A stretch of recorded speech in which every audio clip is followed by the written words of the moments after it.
चलिए बाबा, आज शुरू कर रहे हैं हम चैप्टर ऑफ रिफंड्स। रिफंड्स का रिवीजन हम करेंगे लेकिन थोड़ी डिटेल में, ठीक है। लेकिन मैं चाहता हूं कि आप लोग एक नोशन अपने दिमाग में रखें कि रिफंड का चैप्टर बहुत इजी है, क्योंकि बच्चों को एक थॉट रहता है हमेशा, मतलब बच्चों के बीच में एक नोशन ही है कि सर रिफंड्स का चैप्टर बहुत डिफिकल्ट है। लेकिन रिफंड का चैप्टर एक्चुअली डिफिकल्ट नहीं है, रिफंड चैप्टर डिफिकल्ट नहीं है। रिफंड डिपार्टमेंट से लेना बहुत मुश्किल है, लेकिन अगर आप देखोगे रिफंड्स का चैप्टर बहुत बहुत बहुत सिंपल है। चलिए शुरू करते हैं chapter of refund. Trust me, lengthy chapter है, लेकिन अगर आप इसको मजे से पढ़ोगे तो बहुत छोटा चैप्टर लगेगा जब हम खत्म करेंगे। आप बस आराम से बैठिए और आराम से एंजॉय कीजिए। डन सर, चलिए बाबा शुरू करते हैं चैप्टर ऑफ रीफंड। सर पहला बात तो रीफंड का मतलब क्या हुआ? मेरा फंड गवर्नमेंट के पास पड़ा है, मैं बोल रहा हूं गवर्नमेंट मेरे को वापस दे दीजिए, उसको बोलते हैं रीफंड। मेरा फंड वापस लूंगा गवर्नमेंट से, उसको बोलेंगे हम रीफंड। ठीक है सर, तो पहले शुरू करेंगे यहां से। जब हम रिफंड का चैप्टर पढ़ेंगे तो हम ये कंप्लीट चैप्टर इस चार्ट के मीडियम से पढ़ेंगे। ट्रस्ट मी, मैंने हर एक माइन्यूट पॉइंट को भी यहां पे ध्यान रखते हुए इस चार्ट को बनाया है, इसीलिए चार्ट थोड़ा सा कॉम्प्लिकेटेड लगता है, लेकिन आप जब तक क्लास खत्म होगा देखोगे ये चार्ट बहुत बहुत इजी है। बस आराम से बैठिए और सुनते रहिए। चलिए शुरू करेंगे। सुन लीजिए पहला बात, जब भी आप देखोगे आप रिफंड लेने जा रहे हो तो रिफंड कौन ले सकता है? पहला क्वेश्चन आता है रिफंड कौन ले सकता है, कौन रिफंड के लिए अप्लाई कर सकता है। देखिए बिना मांगे तो कुछ मिलेगा नहीं, तो आपको अप्लाई तो करना ही पड़ेगा। अगर आपका पैसा गवर्नमेंट के पास पड़ा है और आपको चाहिए वापस, तो बेटा एप्लीकेशन तो देना पड़ेगा। अब पहला बात आता है कि एप्लीकेशन कौन दे सकता है। एप्लीकेशन कोई भी दे सकता है, चाहे आप एक सप्लायर हो आप भी एप्लीकेशन दे सकते हो, चाहे आप एक रिसिपिएंट हो जिसने बर्डन बियर किया है वो भी अप्लाई कर सकता है रिफंड के लिए। तो रिफंड के लिए एनी पर्सन अप्लाई कर सकता है। अब सुनिए, जब भी आप डिपार्टमेंट से रिफंड लेने जाओगे ना, तीन चीज आपको ध्यान रखना है। तीन चीज अगर समझ में आ गई तो बेटा रिफंड का चैप्टर खत्म। पहला बात, जब भी आप जा रहे हो तो सर ऐसा नहीं है कि रिफंड आज टैक्स दे दिया गलत, रिफंड लेने गए 10 साल बाद, तो हमेशा एक टाइम लिमिट के अंदर ही जाना पड़ता है। तो आपको टाइम लिमिट देखना पड़ेगा। वो टाइम लिमिट जनरली 2 साल होता है। ठीक है सर, किस डेट से 2 साल होता है वो सीखना जरूरी है। ठीक है, तो पहला चीज हम सीखेंगे कि जब आप रिफंड के लिए जा रहे हो, पहला डॉक्यूमेंट आपको चाहिए एप्लीकेशन, आपके हाथ में होना चाहिए एप्लीकेशन। सेकेंडली, जब आप जा रहे हो कि सर मेरा जो रिफंड बनता है उसके लिए आपको डॉक्यूमेंट लगाना पड़ेगा कि सर रिफंड बनता है। ठीक है, रिफंड आप ही को बनता है उसके लिए भी एक डॉक्यूमेंट लगाना पड़ता है। तो सर क्या चीज चीज चाहिए? पहला एक होता है एप्लीकेशन, सही टाइम पे सही एप्लीकेशन लगाना जरूरी है। सेकेंडली, जब एप्लीकेशन लगा रहे हो तो डॉक्यूमेंट्स कौन से लगाने हैं वो आपको मालूम होना चाहिए। थर्डली, जब रिफंड बनता है उसका डॉक्यूमेंट लगाया, रिफंड आप ही को बनता है उसका भी डॉक्यूमेंट लगाना पड़ेगा, क्योंकि जीएसटी एक इनडायरेक्ट टैक्स है। गवर्नमेंट से जब भी आप रिफंड मांगोगे, गवर्नमेंट मान लेगी कि आपने टैक्स का बर्डन कस्टमर को पास ऑन कर दिया है, तो आपको एक डॉक्यूमेंट लगाना पड़ेगा ये बोलने के लिए कि सर रिफंड मेरे को ही बनता है। तो सर क्या चीज, तीन चीजें हमें ध्यान रखना है। Number 1 application, application form plus application form complete होना चाहिए प्लस विद इन टाइम जाना चाहिए। सेकेंडली, इसके साथ आपको देखना पड़ेगा किसके साथ क्या डॉक्यूमेंट, मतलब एप्लीकेशन के साथ क्या क्या डॉक्यूमेंट अटैच करने हैं रिफंड, तो ये डॉक्यूमेंट बताएगा कि रिफंड मिलेगा। अब रिफंड जब दिया जाता है जीएसटी में, तो रिफंड हमेशा कंज्यूमर वेलफेयर फंड में डाल दिया जाता है। तो आप बोल रहे हो सर कंज्यूमर वेलफेयर फंड में मत डालिए, मेरे को दीजिए। आपको अगर रिफंड चाहिए तो सर आपको लगाना पड़ेगा एक और डॉक्यूमेंट्री एविडेंस। ये तीन चीजें सीख लिए तो बेटा हो गया। चलिए शुरू करेंगे।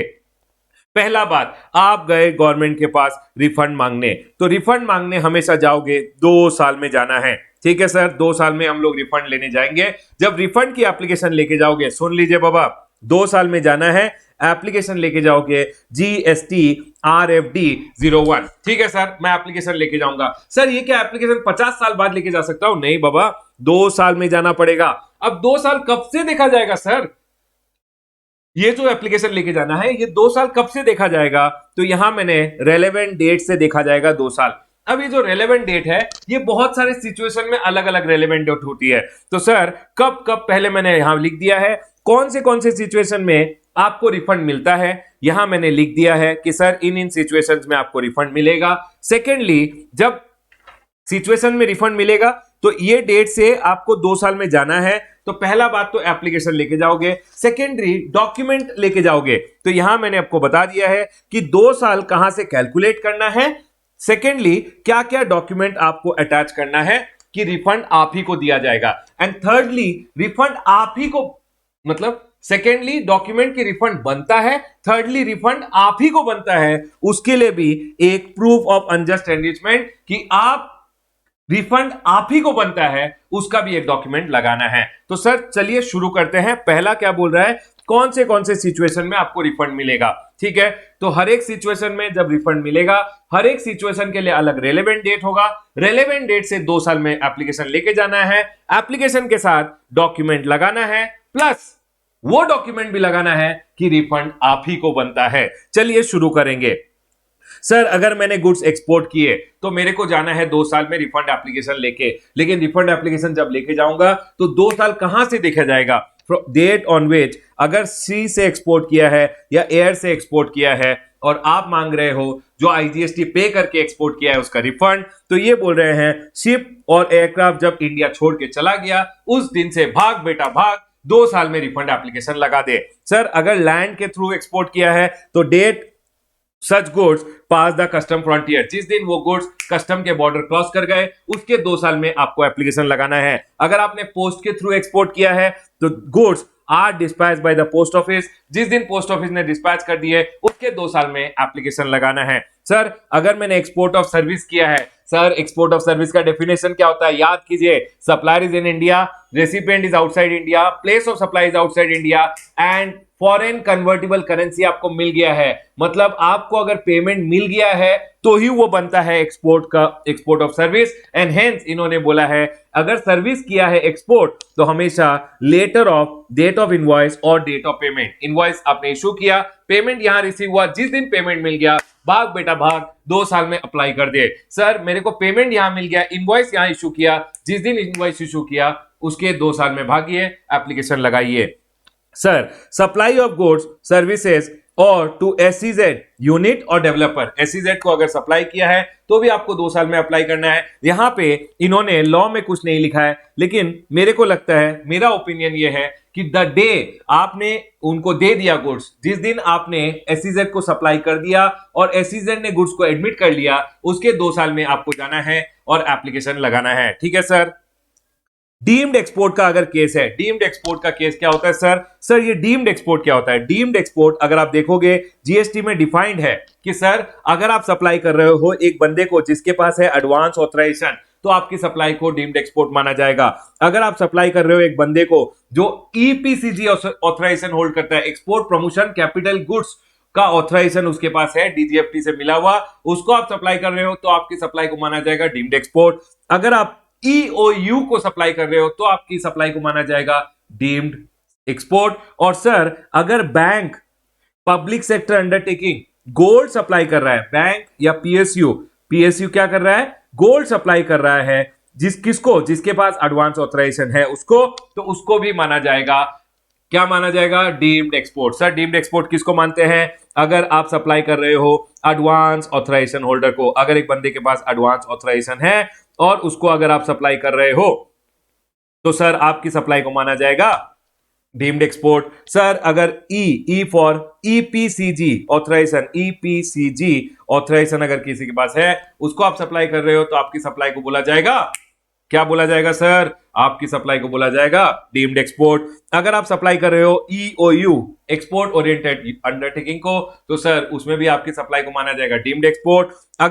अगर बैंक या पब्लिक सेक्टर अंडरटेकिंग है और वो सप्लाई कर रही है गोल्ड किसको, एडवांस ऑथराइजेशन होल्डर को, तो उसको भी माना जाएगा डीम्ड एक्सपोर्ट। और डीम्ड एक्सपोर्ट के केस में क्या होता है, आप सप्लाई करते हो डीम्ड एक्सपोर्टर को, मतलब आप एक बंदे को सप्लाई करते हो जिसके पास है एडवांस ऑथराइजेशन, ये बंदे को जब आपने सप्लाई किया तो ये आपको देता है ये ऑथराइजेशन और ये टैक्स नहीं देता, तो इस केस में जो भी आपने जीएसटी पे किया है गवर्नमेंट को उस सप्लाई पे उसका रिफंड गवर्नमेंट दे देता है। तो डीम्ड एक्सपोर्ट का केस में बोला गया है जिस महीना आपने डीम्ड एक्सपोर्ट किया उसका रिटर्न लगा दिया, रिटर्न लगाते ही भागिए और अप्लाई कर दीजिए रिफंड एप्लीकेशन 2 साल में लगा दीजिए। सर जजमेंट डिग्री और ऑर्डर, मतलब कोर्ट का जजमेंट आ गया, तो जिस दिन जजमेंट आ गया, जिस दिन आपको जजमेंट कम्युनिकेट कर दिया गया, उसके 2 साल में जाइए और रिफंड एप्लीकेशन लगा दीजिए। कम्युनिकेशन ऑफ जजमेंट, डिग्री और ऑर्डर से आपको 2 साल में जाना है।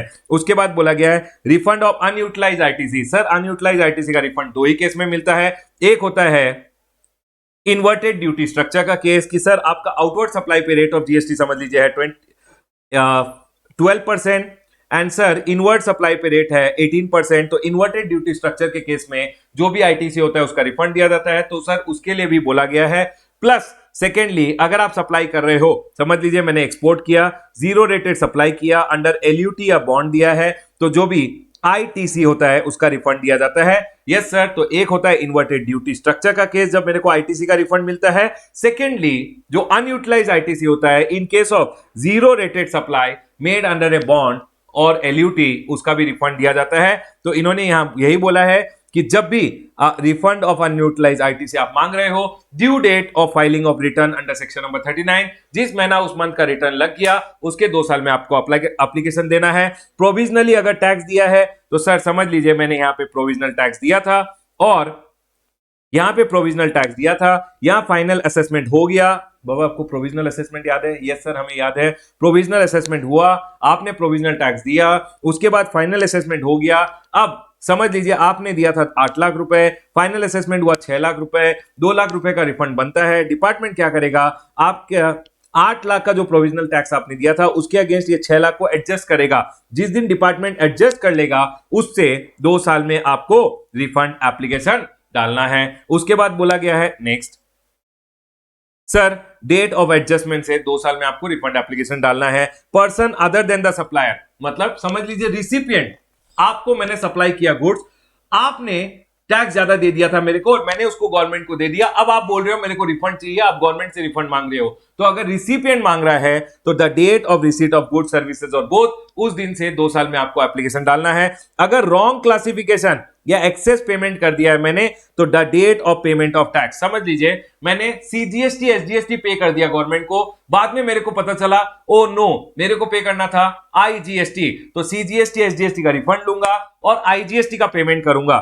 याद रखिएगा सर मैंने क्या किया, मैंने गलती से समझ लीजिए सीजीएसटी और एसजीएसटी पे कर दिया एक ट्रांजैक्शन को इंट्रा मानते हुए। लेटर मेरे को मालूम चला कि सर इसको तो मेरे को इंटरस्टेट मानते हुए आईजीएसटी पे करना चाहिए था। मैंने क्या किया, आईजीएसटी पे कर दिया। अब जिस दिन मैंने रॉन्ग टैक्स पे किया था, याद रखिएगा यहां मैंने रॉन्ग टैक्स पे किया था। अब गवर्नमेंट ने अंडर सेक्शन नंबर 77 बोला है अगर आपने रॉन्ग टैक्स पे किया तो रॉन्ग टैक्स का ले लो रिफंड और करेक्ट टैक्स पे कर दो। मैंने यहां पे करेक्ट टैक्स तो पे कर दिया।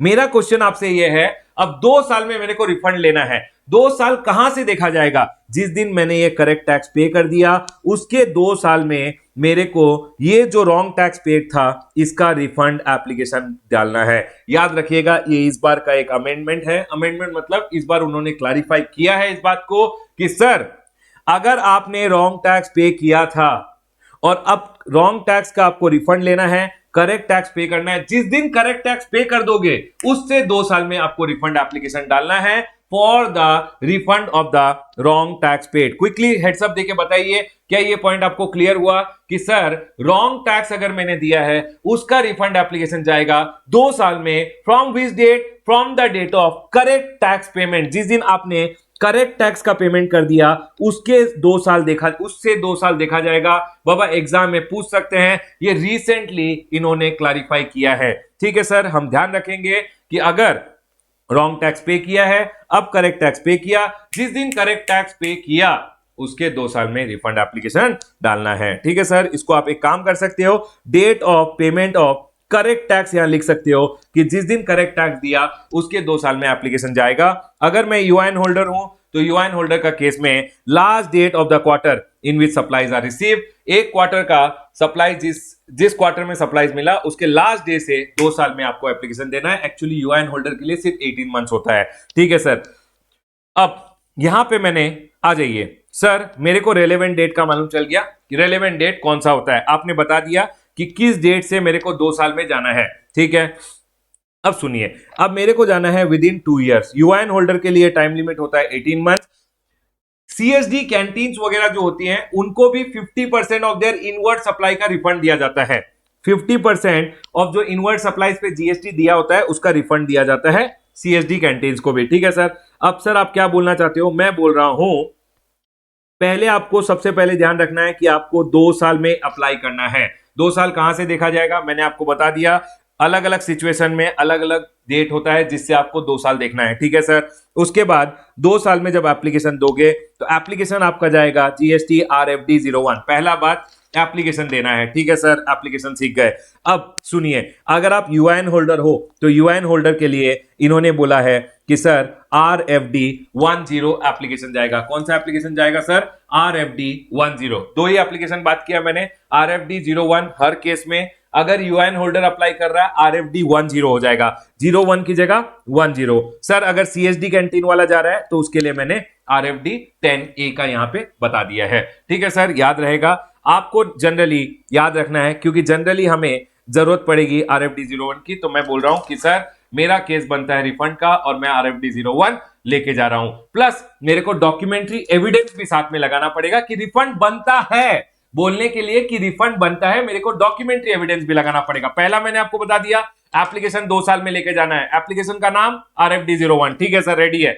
सेकेंडली, क्या डॉक्यूमेंट लगेगा सर जो साथ में लगाना है कि रिफंड बनता है? उसके लिए जो डॉक्यूमेंट बनता है लगाना है वो मैंने यहां पे लिखा है।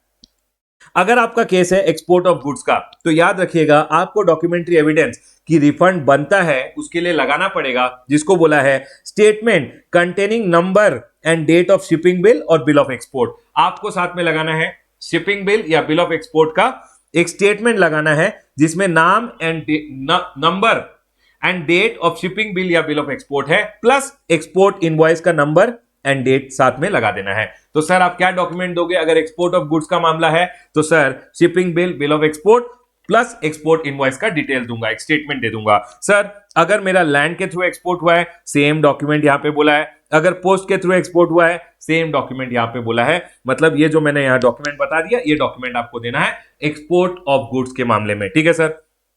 अगर सर्विस का मामला है, सर्विस के मामले में तो आप जब डॉक्यूमेंट लेके जाओगे तो पहले बोलेंगे सर आप तो जो भी एक्सपोर्ट इनवॉइस है वो दे दीजिए, प्लस आपने जो पेमेंट रियलाइज किया है बैंक रियलाइजेशन सर्टिफिकेट या फॉरेन इनवर्ड रेमिटेंस सर्टिफिकेट वो अटैच कर दीजिए साथ में। ठीक है सर, कि आपको पेमेंट आ गया, क्योंकि एक्सपोर्ट ऑफ सर्विस के मामले में पेमेंट जरूरी होता है। उसके बाद आया सर अगर मैंने एससीजेड को सप्लाई किया, एससीजेड के मामले में इन्होंने बोला स्टेटमेंट जिसमें आप ये देखिए यहां डिट्टो मारा है मैंने, डिट्टो मतलब कंटेनिंग, ये सेम चीज यहां आएगा कि containing number and date of invoice कि आपने एससीजेड को सप्लाई किया वो स्टेटमेंट बनाइए कि सर ये इनवॉइस नंबर, ये डेट, ये एससीजेड को सप्लाई किया है, तो ये एक डॉक्यूमेंट बना लीजिए। प्लस आप जब एससीजेड को सप्लाई करते हो ना, एससीजेड का जो ऑथराइज्ड पर्सनल होता है वो साइन कर देता है इनवॉइस पे, एक एंडोर्समेंट देता है कि हमने ये गुड्स को रिसीव कर लिया है। तो वो एंडोर्समेंट कि आपको आपके गुड्स को एससीजेड ने रिसीव कर लिया है, वो एंडोर्समेंट का डिटेल आप लगा दीजिए। बेसिकली वो इनवॉइस का एक कॉपी लगा दीजिए,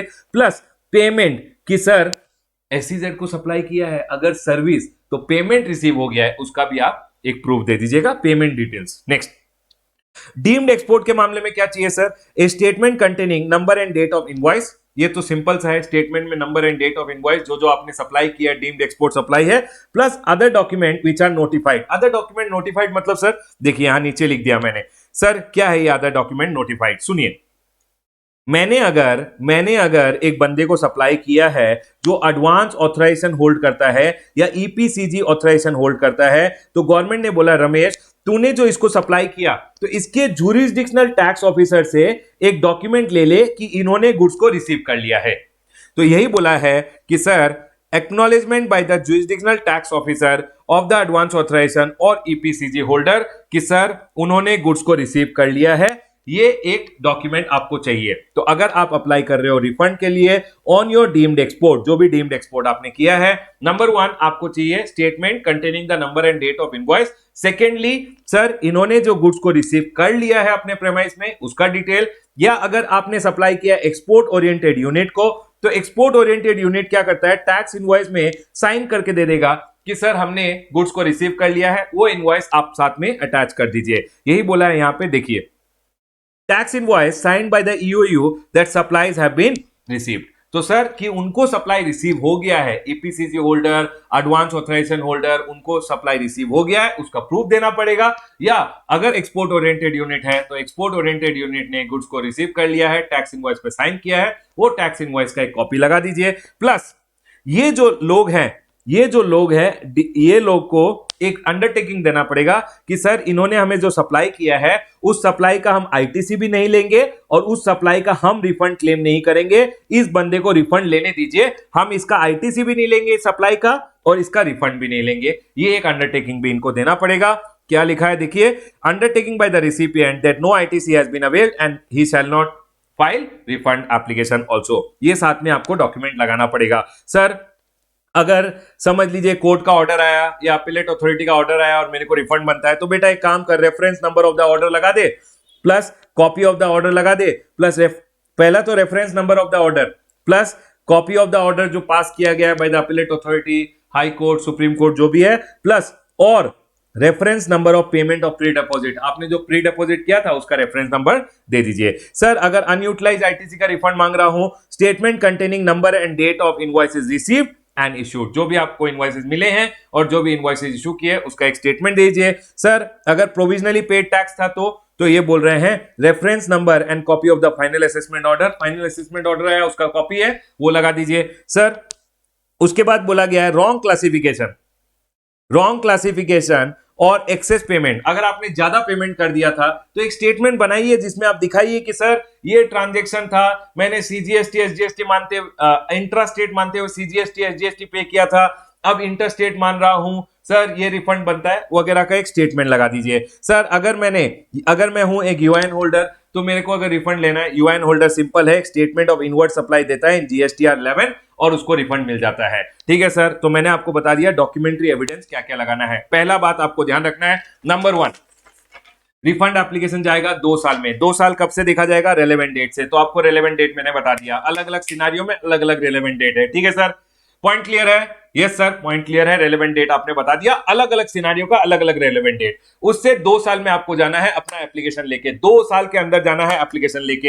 एप्लीकेशन जाएगा RFD 01 में। सर अगर मैं हूं सर यूआईएन होल्डर तो मेरे को जाना है 18 मंथ्स में और RFD 01 की जगह RFD 10 लगेगा, बस इतना ही ध्यान रखना। ठीक है सर, रिफंड एप्लीकेशन लेके गया, इसके साथ आपको लगाना है अलग अलग सिचुएशन में अलग अलग डॉक्यूमेंट्स की रिफंड बनता है, ये डॉक्यूमेंट मैंने आपको बता दिया।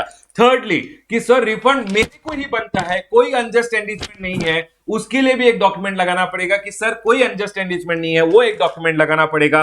ये देखिए यहां पे जब भी आप एप्लीकेशन लेके जा रहे हो विद इन 2 इयर्स या 18 मंथ्स, तो सर एक तो रिफंड एप्लीकेशन जाएगा, उसके साथ जाएगा क्या बोल रहा है, डॉक्यूमेंट्री एविडेंस और अंडरटेकिंग और स्टेटमेंट। मैंने आपको बता दिया क्या क्या डॉक्यूमेंट्री एविडेंसेस जाएंगे, प्लस आपको एक और डॉक्यूमेंट्री एविडेंस लगाना है कि कोई अनजस्ट एंडिचमेंट नहीं हुआ है, सर मेरा ही पैसा है, मेरे को ही रिफंड मिलना चाहिए, नहीं तो जीएसटी होता है इनडायरेक्ट टैक्स, वो डाल देंगे कंज्यूमर वेलफेयर फंड में।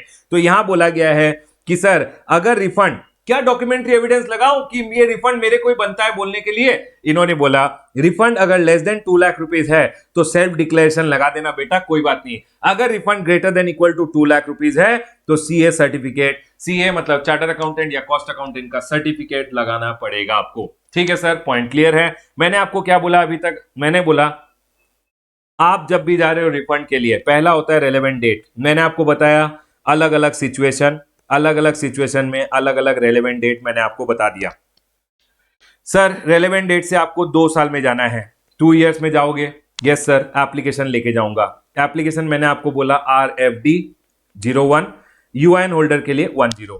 2 साल में जाओगे, यूआईएन होल्डर 18 मंथ्स में जाएंगे। ठीक है, प्लस आपको डॉक्यूमेंट्री एविडेंस लगाना है। मैंने आपको अलग अलग सिचुएशन का अलग अलग डॉक्यूमेंट्री एविडेंस बता दिया कि डॉक्यूमेंट्री एविडेंस टू प्रूव कि आपको रिफंड बनता है, बस रिफंड बनता है, प्लस रिफंड आप ही को बनता है, उसके लिए भी एक डॉक्यूमेंट्री एविडेंस है जिसको बोलते हैं सेल्फ डिक्लेरेशन या सीए सर्टिफिकेट। अगर 2 लाख या 2 लाख से ज्यादा है तो सीए सर्टिफिकेट चाहिए होगा। जल्दी जल्दी बताइए, यहां तक सबको सब कुछ क्लियर है? आगे बढ़ा जाए, जल्दी जल्दी जल्दी बोलिए, क्या यहां तक सब कुछ सबको क्लियर है? आगे बढ़े।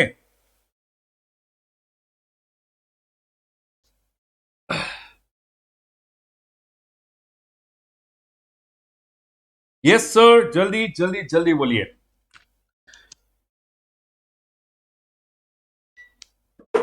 यस सर, यहां तक सब कुछ क्लियर है। चलिए आगे बढ़ते हैं, आगे बढ़ते हैं, आ जाइए। अब सुनिए, अब ये जो सीए सर्टिफिकेट है, ये 5 सिचुएशन में जरूरत ही नहीं है इसका, मतलब कि आपको प्रूफ करने की जरूरत नहीं है कि अनजस्ट एनरिचमेंट हो रहा है या नहीं हो रहा है, इसका प्रूफ करने की जरूरत नहीं है 5 सिचुएशन में।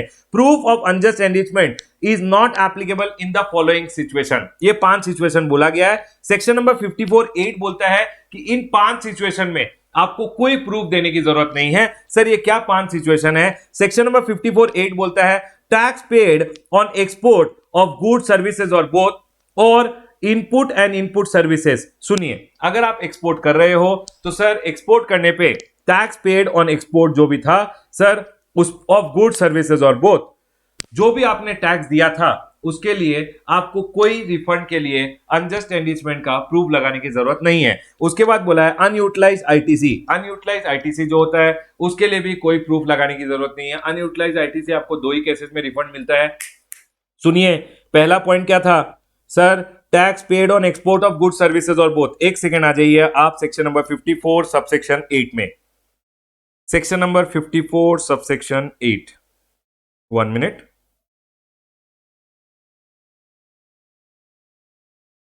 हाँ देखिए, ये बोल रहे हैं कि सर पहला जो रिफंड है, tax paid on export of good services और बोथ, और input services which are used in such export. Sir आपने अगर एक्सपोर्ट किया है, आपने आईजीएसटी पे किया है, तो उसका आपको रिफंड दे दिया जाएगा, उसके लिए कोई प्रूफ ऑफ अनजस्ट एनरिचमेंट लगाने की जरूरत नहीं है। सर अनयूटिलाइज आईटीसी अगर है, ठीक है, इनपुट और इनपुट सर्विसेज का रिफंड आपको कब दिया जाता है? फॉर एन एग्जाम्पल,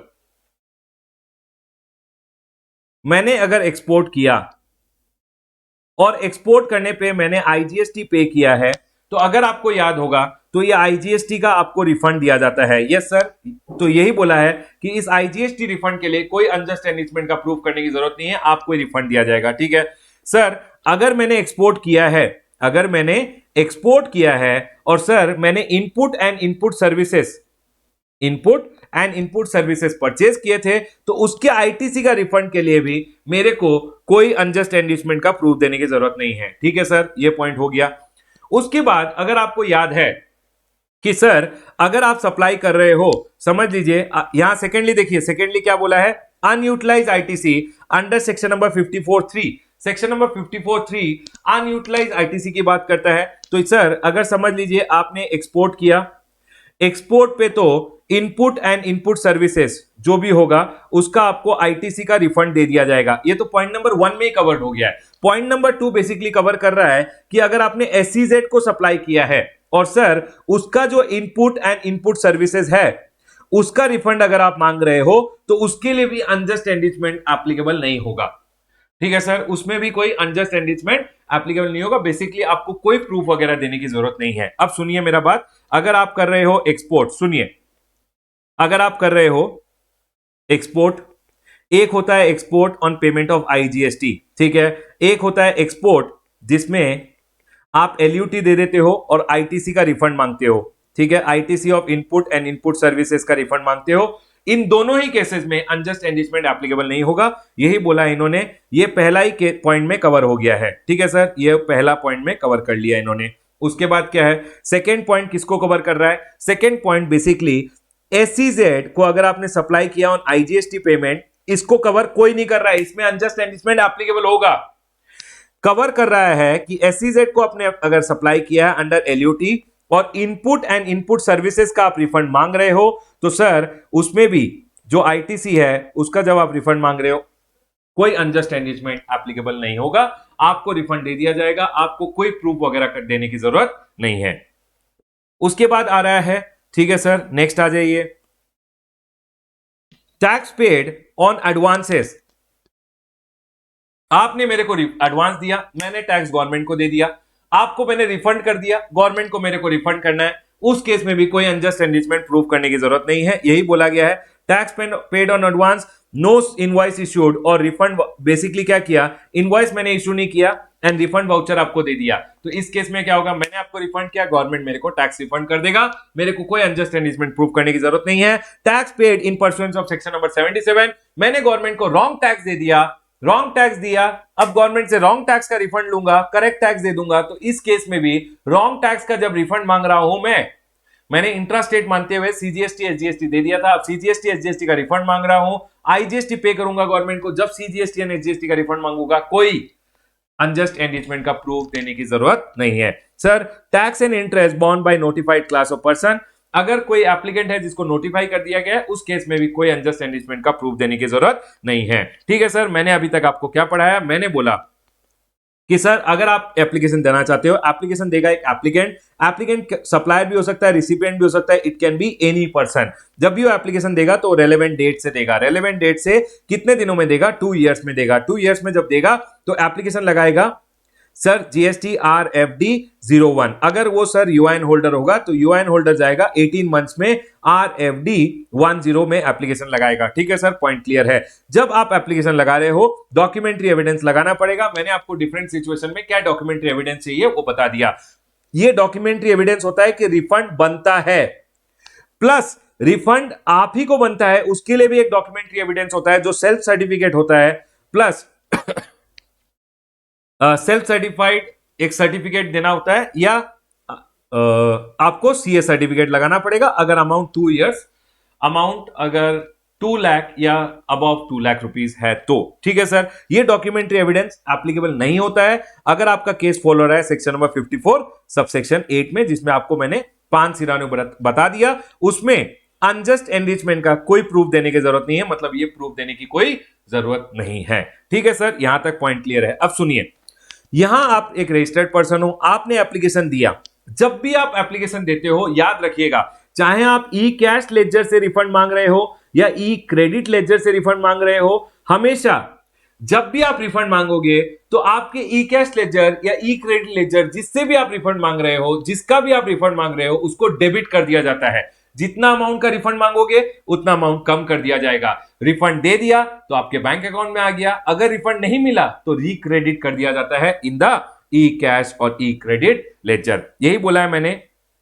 जब आप अप्लाई करोगे तो याद रखिएगा, amount debited in the E cash ledger e credit laser, मतलब जितना का रिफंड मांगोगे उतना से ई cash ledger e credit laser को कम कर दिया जाएगा। रिफंड दे दिया तो वापस रिफंड अगर आपको मिल गया तो बैंक अकाउंट में पैसा आ जाएगा, अगर रिफंड नहीं दिया आपको तो वापस रिक्रेडिट कर दिया जाता है इन द ई कैश लेजर और ई क्रेडिट लेजर। ठीक है सर, जैसे ही आपने रिफंड का एप्लीकेशन डाला याद रखिएगा ARN नंबर जनरेट हो जाएगा। ठीक है सर, पॉइंट क्लियर है। अब सुनिए, अब क्या होता है, आपका एप्लीकेशन को फॉरवर्ड कर दिया जाता है आपके जुरिसडिक्शनल प्रॉपर ऑफिसर को। मैंने एप्लीकेशन लगाया, 2 साल में मैंने एप्लीकेशन लगाया, एप्लीकेशन लगाते ही मेरा एप्लीकेशन फॉरवर्ड हो जाएगा to my jurisdictional proper officer, जो क्या करेगा, मेरा एप्लीकेशन उठाएगा। अब मेरा प्रॉपर ऑफिसर मेरा एप्लीकेशन देख रहा है कि सर RFD 01 टाइम पे लगाया नहीं लगाया, ठीक है सर टाइम पे लगाया है। सेकेंडली वो देखेगा डॉक्यूमेंट्री एविडेंसेस कंप्लीट है या नहीं है, ठीक है। उसके बाद वो देखेगा अगर अनजस्ट एनरिचमेंट का प्रूफ लगाना था तो अनजस्ट एनरिचमेंट के लिए प्रूफ लगाया नहीं लगाया,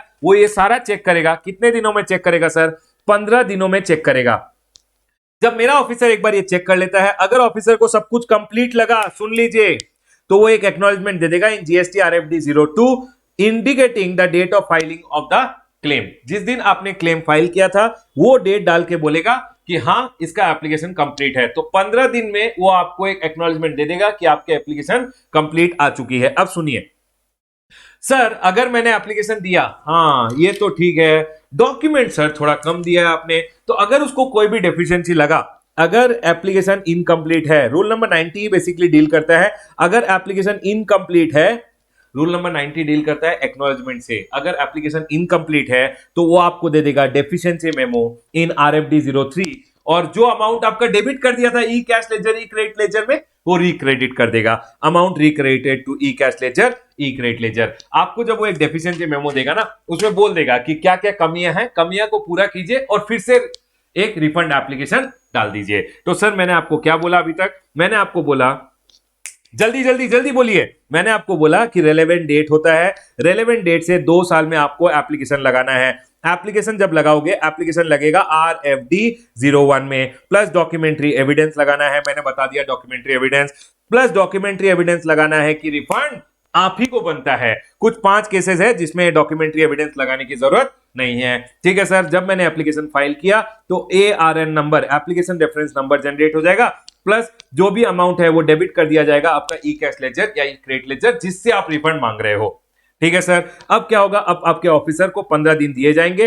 15 डेज में वो एप्लीकेशन को चेक करते हुए अगर एप्लीकेशन कंप्लीट है तो सर आपको एक्नॉलेजमेंट देगा RFD 02 में। अगर अगर एप्लीकेशन कंप्लीट नहीं है, अगर एप्लीकेशन में कोई डेफिशिएंसी है तो आपको डेफिशिएंसी बताएगा और डेफिशिएंसी मेमो देगा RFD 03 में। क्विकली बताइए मेरे को, क्या यहां तक सबको सब कुछ क्लियर है? उसके बाद मैं बात करूंगा एक छोटा सा अमेंडमेंट का। जल्दी जल्दी जल्दी बताइए, क्या यहां तक सब कुछ सबको क्लियर है?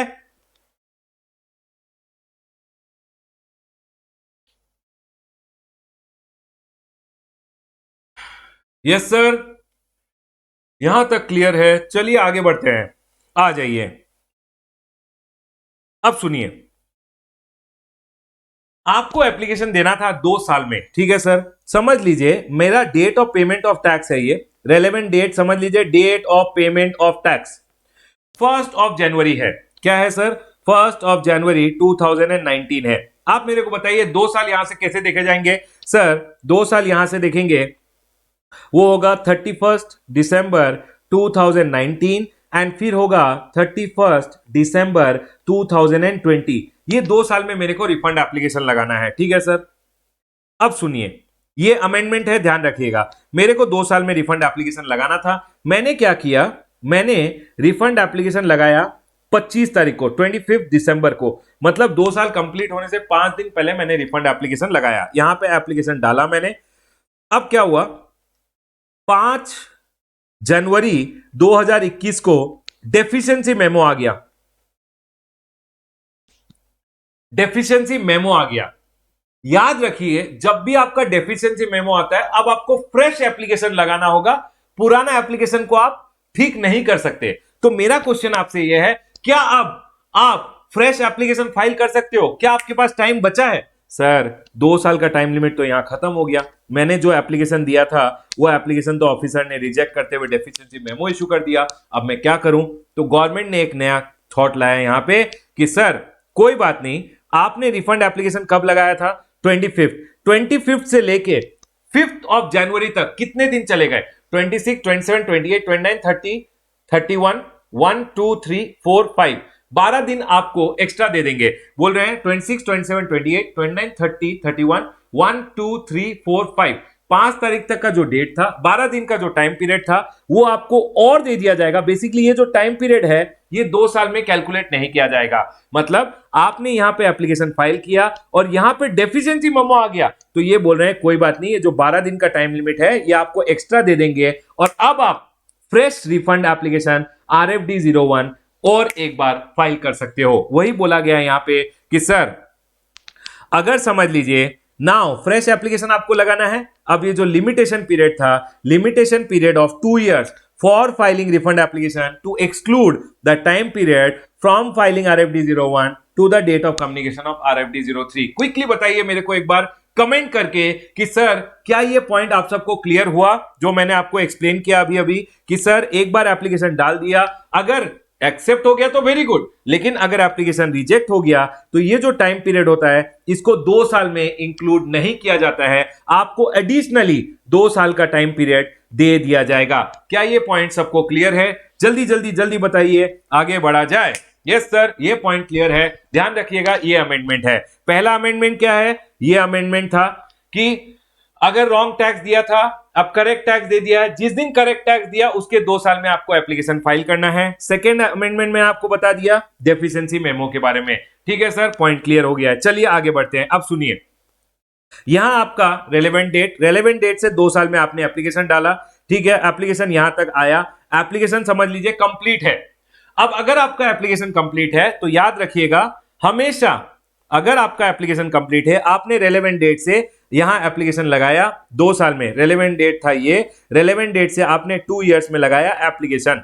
एक बार एप्लीकेशन लगाया, उसके बाद सर एक्नॉलेजमेंट आ गया, उसके बाद याद रखिएगा हमेशा from the date of application, आपको अगर आपका एप्लीकेशन एक्सेप्ट हो गया था तो from the date of application आपको रिफंड आपके बैंक अकाउंट में विद इन 60 days दे दिया जाएगा। याद रखिएगा, एप्लीकेशन से बैंक अकाउंट में आपका पैसा आ जाना चाहिए 60 डेज में, ठीक है सर। तो यहां यही बोला गया है, एक बार एक्नॉलेजमेंट दे दिया, उसके बाद from the date of application आपके बैंक अकाउंट में पैसा आ जाना चाहिए 60 दिनों में। लेकिन अब सुनिए, एक बार आपने एप्लीकेशन दिया, एआरएन जनरेट हुआ, एक्नॉलेजमेंट आ गया, अब कुछ लोग गए गवर्नमेंट के पास और बोले सर सर ये 60 दिनों का टाइम लिमिट बहुत ज्यादा होता है, हमें पैसे जल्दी चाहिए। वो थे जीरो रेटेड सप्लायर, और गवर्नमेंट ने बोला जीरो रेटेड सप्लायर को जैसे ही उनको एप्लीकेशन कंप्लीट मान लिया जाएगा उनका, उसके 7 दिनों में जीरो रेटेड सप्लायर को रिफंड दे दिया जाएगा। गवर्नमेंट ने बोला कि वेरिफिकेशन, ये देखिए विद इन 7 डेज, सिर्फ जीरो रेटेड सप्लायर के लिए सेक्शन नंबर 54(6) बोला जैसे ही जीरो रेटेड सप्लायर एप्लीकेशन लगाएंगे उसके बाद एक्नॉलेजमेंट दिया जाएगा कि एप्लीकेशन कंप्लीट है। उसके 7 दिनों में सिर्फ एप्लीकेशन को प्राइमा फेसी सब कुछ चेक वेक करते हुए अगर सब कुछ सही लगा तो उनको प्रोविजनल रिफंड दे दिया जाएगा। किसको sir? Section number 54(6) red with Rule number 91, grant of provisional refund. 90% of the refund claim only to zero rated supplier of goods or service दे दिया जाएगा। प्रोविजनल रिफंड ऑर्डर इशू किया जाएगा RFD 04 और payment order RFD 05 issue किया जाएगा। अब सुनिए, officer क्या करता है? Officer refund, provisional refund order देगा प्लस पेमेंट ऑर्डर देगा, ठीक है। अब ये जो पेमेंट ऑर्डर होता है ना, इस पेमेंट ऑर्डर को समझ लीजिए ऑफिसर ने क्या किया, एक पेमेंट ऑर्डर आपको इशू किया और एक बंदे को एक पेमेंट ऑर्डर दिया है और एक बंदे को एक पेमेंट ऑर्डर दिया। अब ये जो सारे पेमेंट ऑर्डर होता है ना, इन पेमेंट ऑर्डर को कंसोलिडेट करता है कॉमन पोर्टल, और जो टोटल अमाउंट होता है ना उसको भेज देता है PFMS वेबसाइट, जो गवर्नमेंट का वेबसाइट है, ठीक है। अब ये जो PFMS वेबसाइट होता है ये गवर्नमेंट का वेबसाइट है, इसके थ्रू आपको पैसे आपके बैंक अकाउंट में दिए जाते हैं। तो ऑफिसर ने क्या किया, आपका रिफंड एप्लीकेशन गया उसके पास और ऑफिसर ने, सुन लीजिए यहां पे, आपका रिफंड एप्लीकेशन आपने लगाया, ऑफिसर ने एक्नॉलेज किया।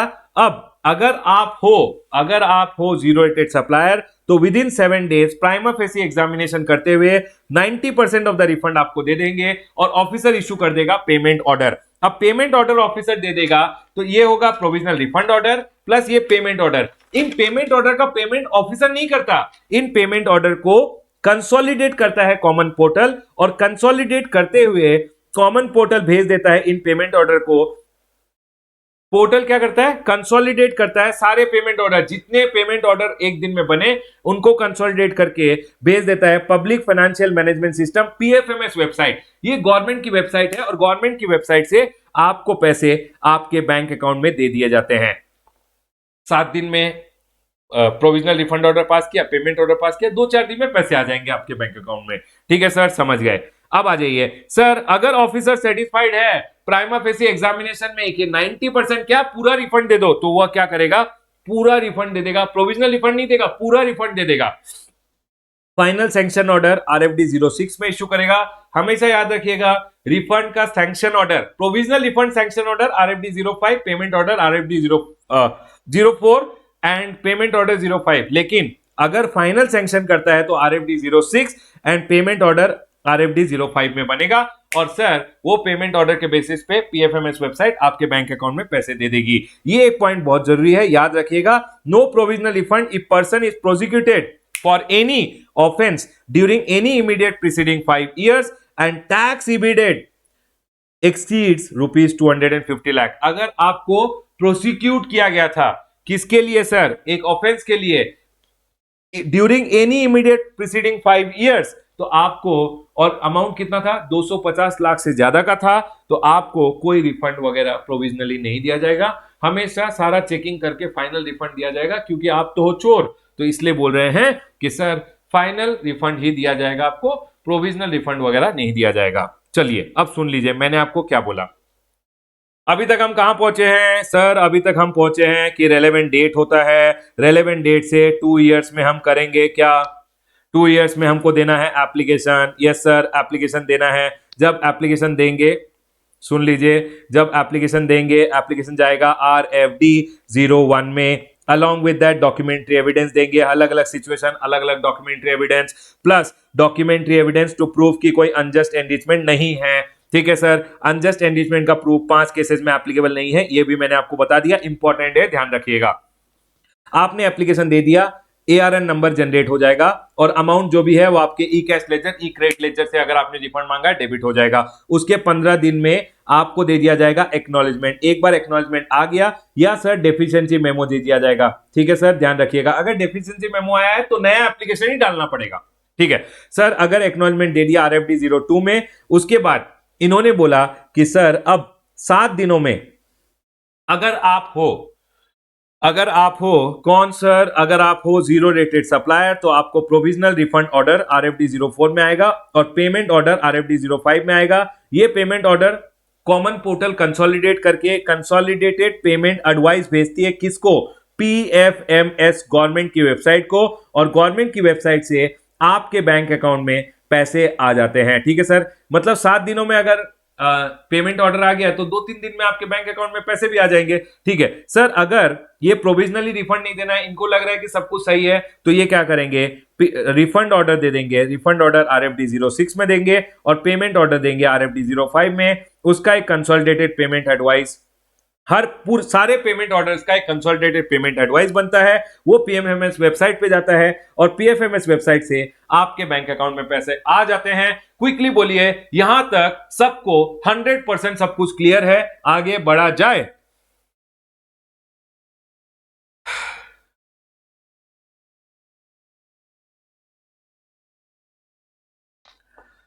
यस सर, यहां तक सब कुछ क्लियर है।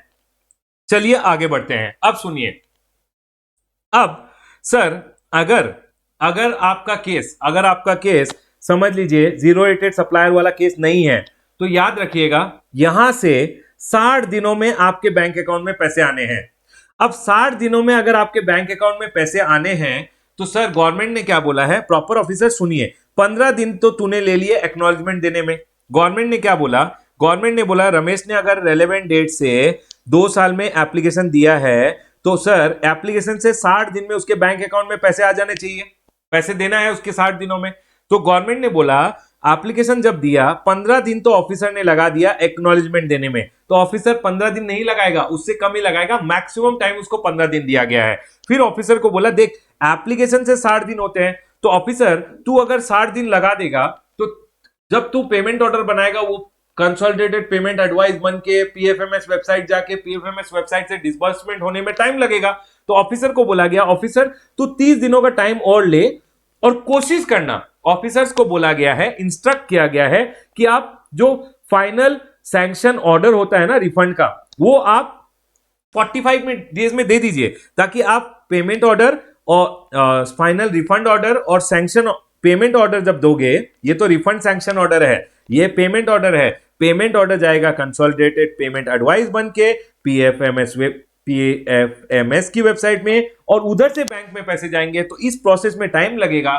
इसीलिए ऑफिसर्स को एडवाइस किया गया कि आप 30 दिनों में, अगर रिफंड इनएडमिसिबल है तो नोटिस दीजिए सामने वाले बंदे को कि ये प्रॉब्लम है, रिफंड हम नहीं देना चाहते। एप्लीकेंट आपको रिप्लाई करेगा RFD 09 में और उसके बाद आप रिफंड रिजेक्शन ऑर्डर इशू कर दीजिए। रिफंड रिजेक्शन ऑर्डर और सैंक्शन ऑर्डर दोनों RFD 06 में इशू होता है।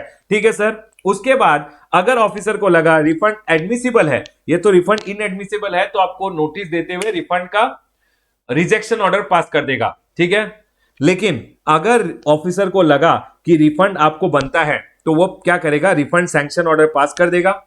फाइनल रिफंड समझ लीजिए आपको बन रहा है 10 लाख रुपए, वो क्या करेगा, जो भी आपको प्रोविजनल रिफंड दिया था, समझ लीजिए 9 लाख रुपए का प्रोविजनल रिफंड दिया था, समझ लीजिए आपका कोई डिमांड आउटस्टैंडिंग है डिपार्टमेंट में, डिपार्टमेंट रिकवरी कर लेगा उससे, तो 9 लाख रुपए जो भी रिकवरी करते हुए फाइनल पेमेंट ऑर्डर समझ लीजिए 1 लाख रुपए का इशू कर देगा। अब क्या होगा सर, पेमेंट ऑर्डर से एक पोर्टल बनाएगा कंसोलिडेटेड पेमेंट एडवाइस और कंसोलिडेटेड पेमेंट एडवाइस को शेयर कर देगा PFMS की वेबसाइट के साथ और PFMS की वेबसाइट आपके बैंक अकाउंट में अमाउंट को क्रेडिट कर देगी और आपके अमाउंट बैंक अकाउंट में आ गई। यस सर, ये पॉइंट क्लियर है। जल्दी जल्दी मेरे को एक बार कमेंट करके बता दीजिए कि यहां तक सब क्लियर है, क्या हम आगे बढ़ सकते हैं? जल्दी बताइए। चलिए, यहां तक सब कुछ क्लियर है, आगे बढ़ते हैं, आ जाइए। अब सुनिए, तो इन्होंने क्या बोला, पीओ क्या करेगा, अगर पीओ सेटिस्फाइड है तो प्रॉपर ऑफिसर क्या करेगा, प्रॉपर ऑफिसर सेटिस्फाइड तो आरएफडी 06 में फाइनल सैंक्शन अमाउंट लिख देगा। उसके बाद सर कितना आपका एडजस्ट करना है वो एडजस्ट करेगा और पेमेंट ऑर्डर इश्यू कर देगा। ठीक है सर, अब सुनिए, विदहोल्डिंग ऑफ रिफंड होता है एक, अगर सुनिए, अब आपका एप्लीकेशन गया, एप्लीकेशन जाने के बाद एक्नॉलेजमेंट पीओ ने दिया, उसके बाद ऑफिसर ने क्या किया, रिफंड को सैंक्शन कर दिया, एडमिसिबल था रिफंड, और रिफंड समझ लीजिए 10 लाख रुपए का रिफंड बनता है। तो क्या किया उसने, RFD 06 इशू किया जिसमें लिखा 10 लाख, उसमें आपका जो भी एडजस्टमेंट था 9 लाख रुपए का वो करते हुए रिमेनिंग आपको 1 लाख रुपए का पेमेंट ऑर्डर इशू कर दिया। पेमेंट ऑर्डर गया पीएफएमएस की वेबसाइट में और पीएफएमएस की वेबसाइट से आपको 1 लाख रुपए का रिफंड दे दिया गया। ठीक है सर, अब सुनिए, अब समझ लीजिए कि सर 10 लाख रुपए का आपको रिफंड ऑर्डर इशू किया गया और एडजस्टमेंट पूरा 10 लाख रुपए एडजस्ट कर लिया गया। जब भी कंप्लीट एडजस्टमेंट किया जाएगा तो इन्होंने बोला कि आपको अब पेमेंट ऑर्डर नहीं दिया जाएगा क्योंकि कंप्लीट एडजस्टमेंट किया गया। सुनिए, समझ लीजिए कि सर, हाँ, तो अगर कंप्लीट एडजस्टमेंट किया जाएगा तो इन्होंने एक बात बोला था कि अगर कंप्लीट एडजस्टमेंट किया तो हम कंप्लीट एडजस्टमेंट के लिए एक एडजस्टमेंट ऑर्डर इशू करेंगे। और ये जो एडजस्टमेंट ऑर्डर था ये पहले इशू किया जाता था इन RFD 07 पार्ट ए, ये कंप्लीट एडजस्टमेंट का ऑर्डर आता था RFD 07 पार्ट ए में। अब ये डिलीट कर दिया गया है, बोला है चाहे कंप्लीट एडजस्टमेंट हो चाहे पार्ट एडजस्टमेंट हो, हमेशा ऑफिसर ऐसे ही करेगा। अगर RFD 06 में लिखेगा 10 लाख, अगर पूरा 10 लाख एडजस्ट हो गया तो 10 लाख लिख देगा, एडजस्ट हो गया, पेमेंट ऑर्डर इशू ही नहीं करेगा। तो इन्होंने बोला कि ये जो रिफंड का एडजस्टमेंट का ऑर्डर था, कंप्लीट एडजस्टमेंट के लिए कंप्लीट एडजस्टमेंट का ऑर्डर इशू किया जाता था। अब इस बार का अमेंडमेंट है, कंप्लीट एडजस्टमेंट के लिए कोई ऑर्डर इशू नहीं किया जाएगा। सिंपल, ऑफिसर RFD 06 में लिखेगा 10 लाख, एडजस्टमेंट लिखेगा 10 लाख रुपए और जीरो दिखाते हुए रिफंड ऑर्डर इशू कर देगा, पेमेंट ऑर्डर देगा ही नहीं। यही बोला गया है कि सर, यही इन्होंने बोल दिया है।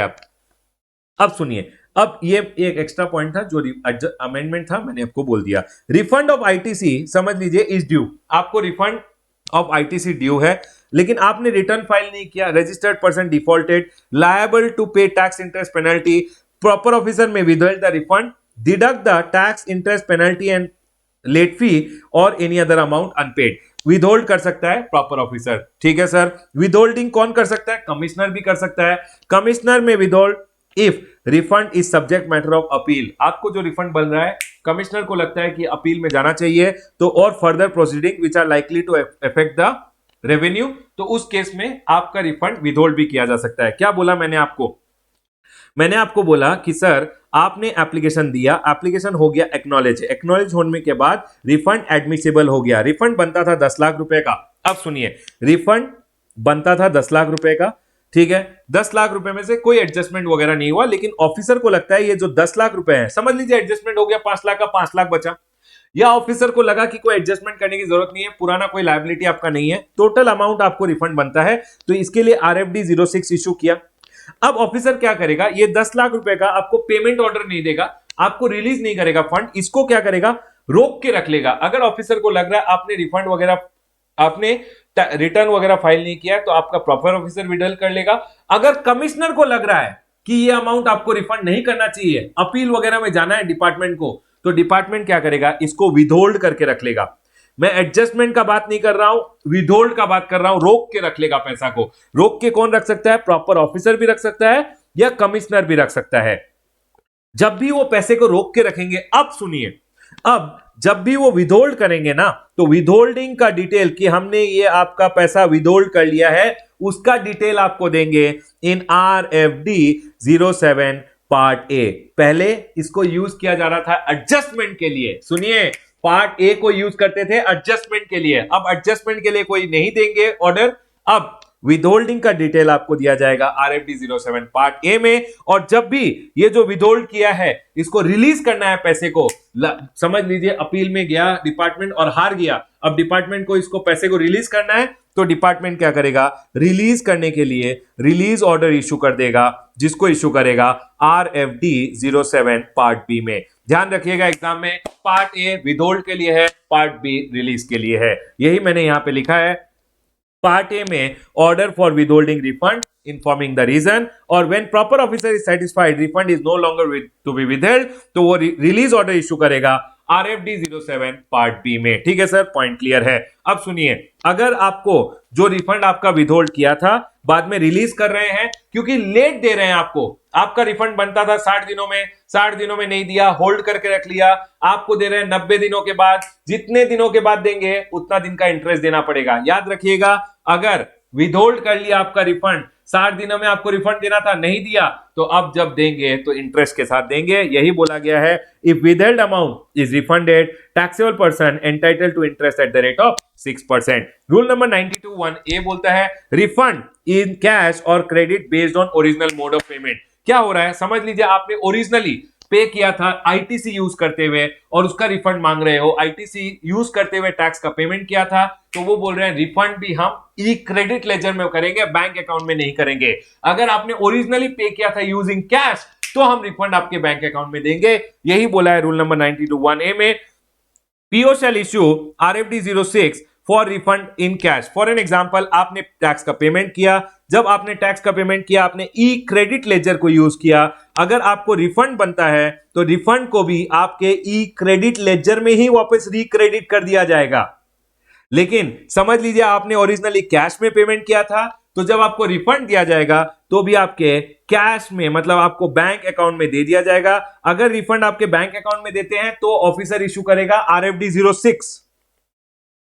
अगर आपको रिफंड जब दिया जा रहा है तो ई क्रेडिट लेजर में अगर रिक्रेडिट करेंगे तो ऑफिसर RFD 06 इशू नहीं करेगा, PMT 03 इशू करेगा और अमाउंट आपका ई क्रेडिट लेजर में रिक्रेडिट हो जाएगा। एक्चुअली क्या हो रहा था, लोग क्या कर रहे थे, जब टैक्स पे कर रहे थे 50,000 की जगह कर दिया 1 लाख का पेमेंट, प्लस 50,000 का पेमेंट कर दिया। कैसे किया, इस एडिशनल जो 50,000 को पेमेंट किया ना, ये टोटल अमाउंट आईटीसी यूज करते हुए पे कर दिया।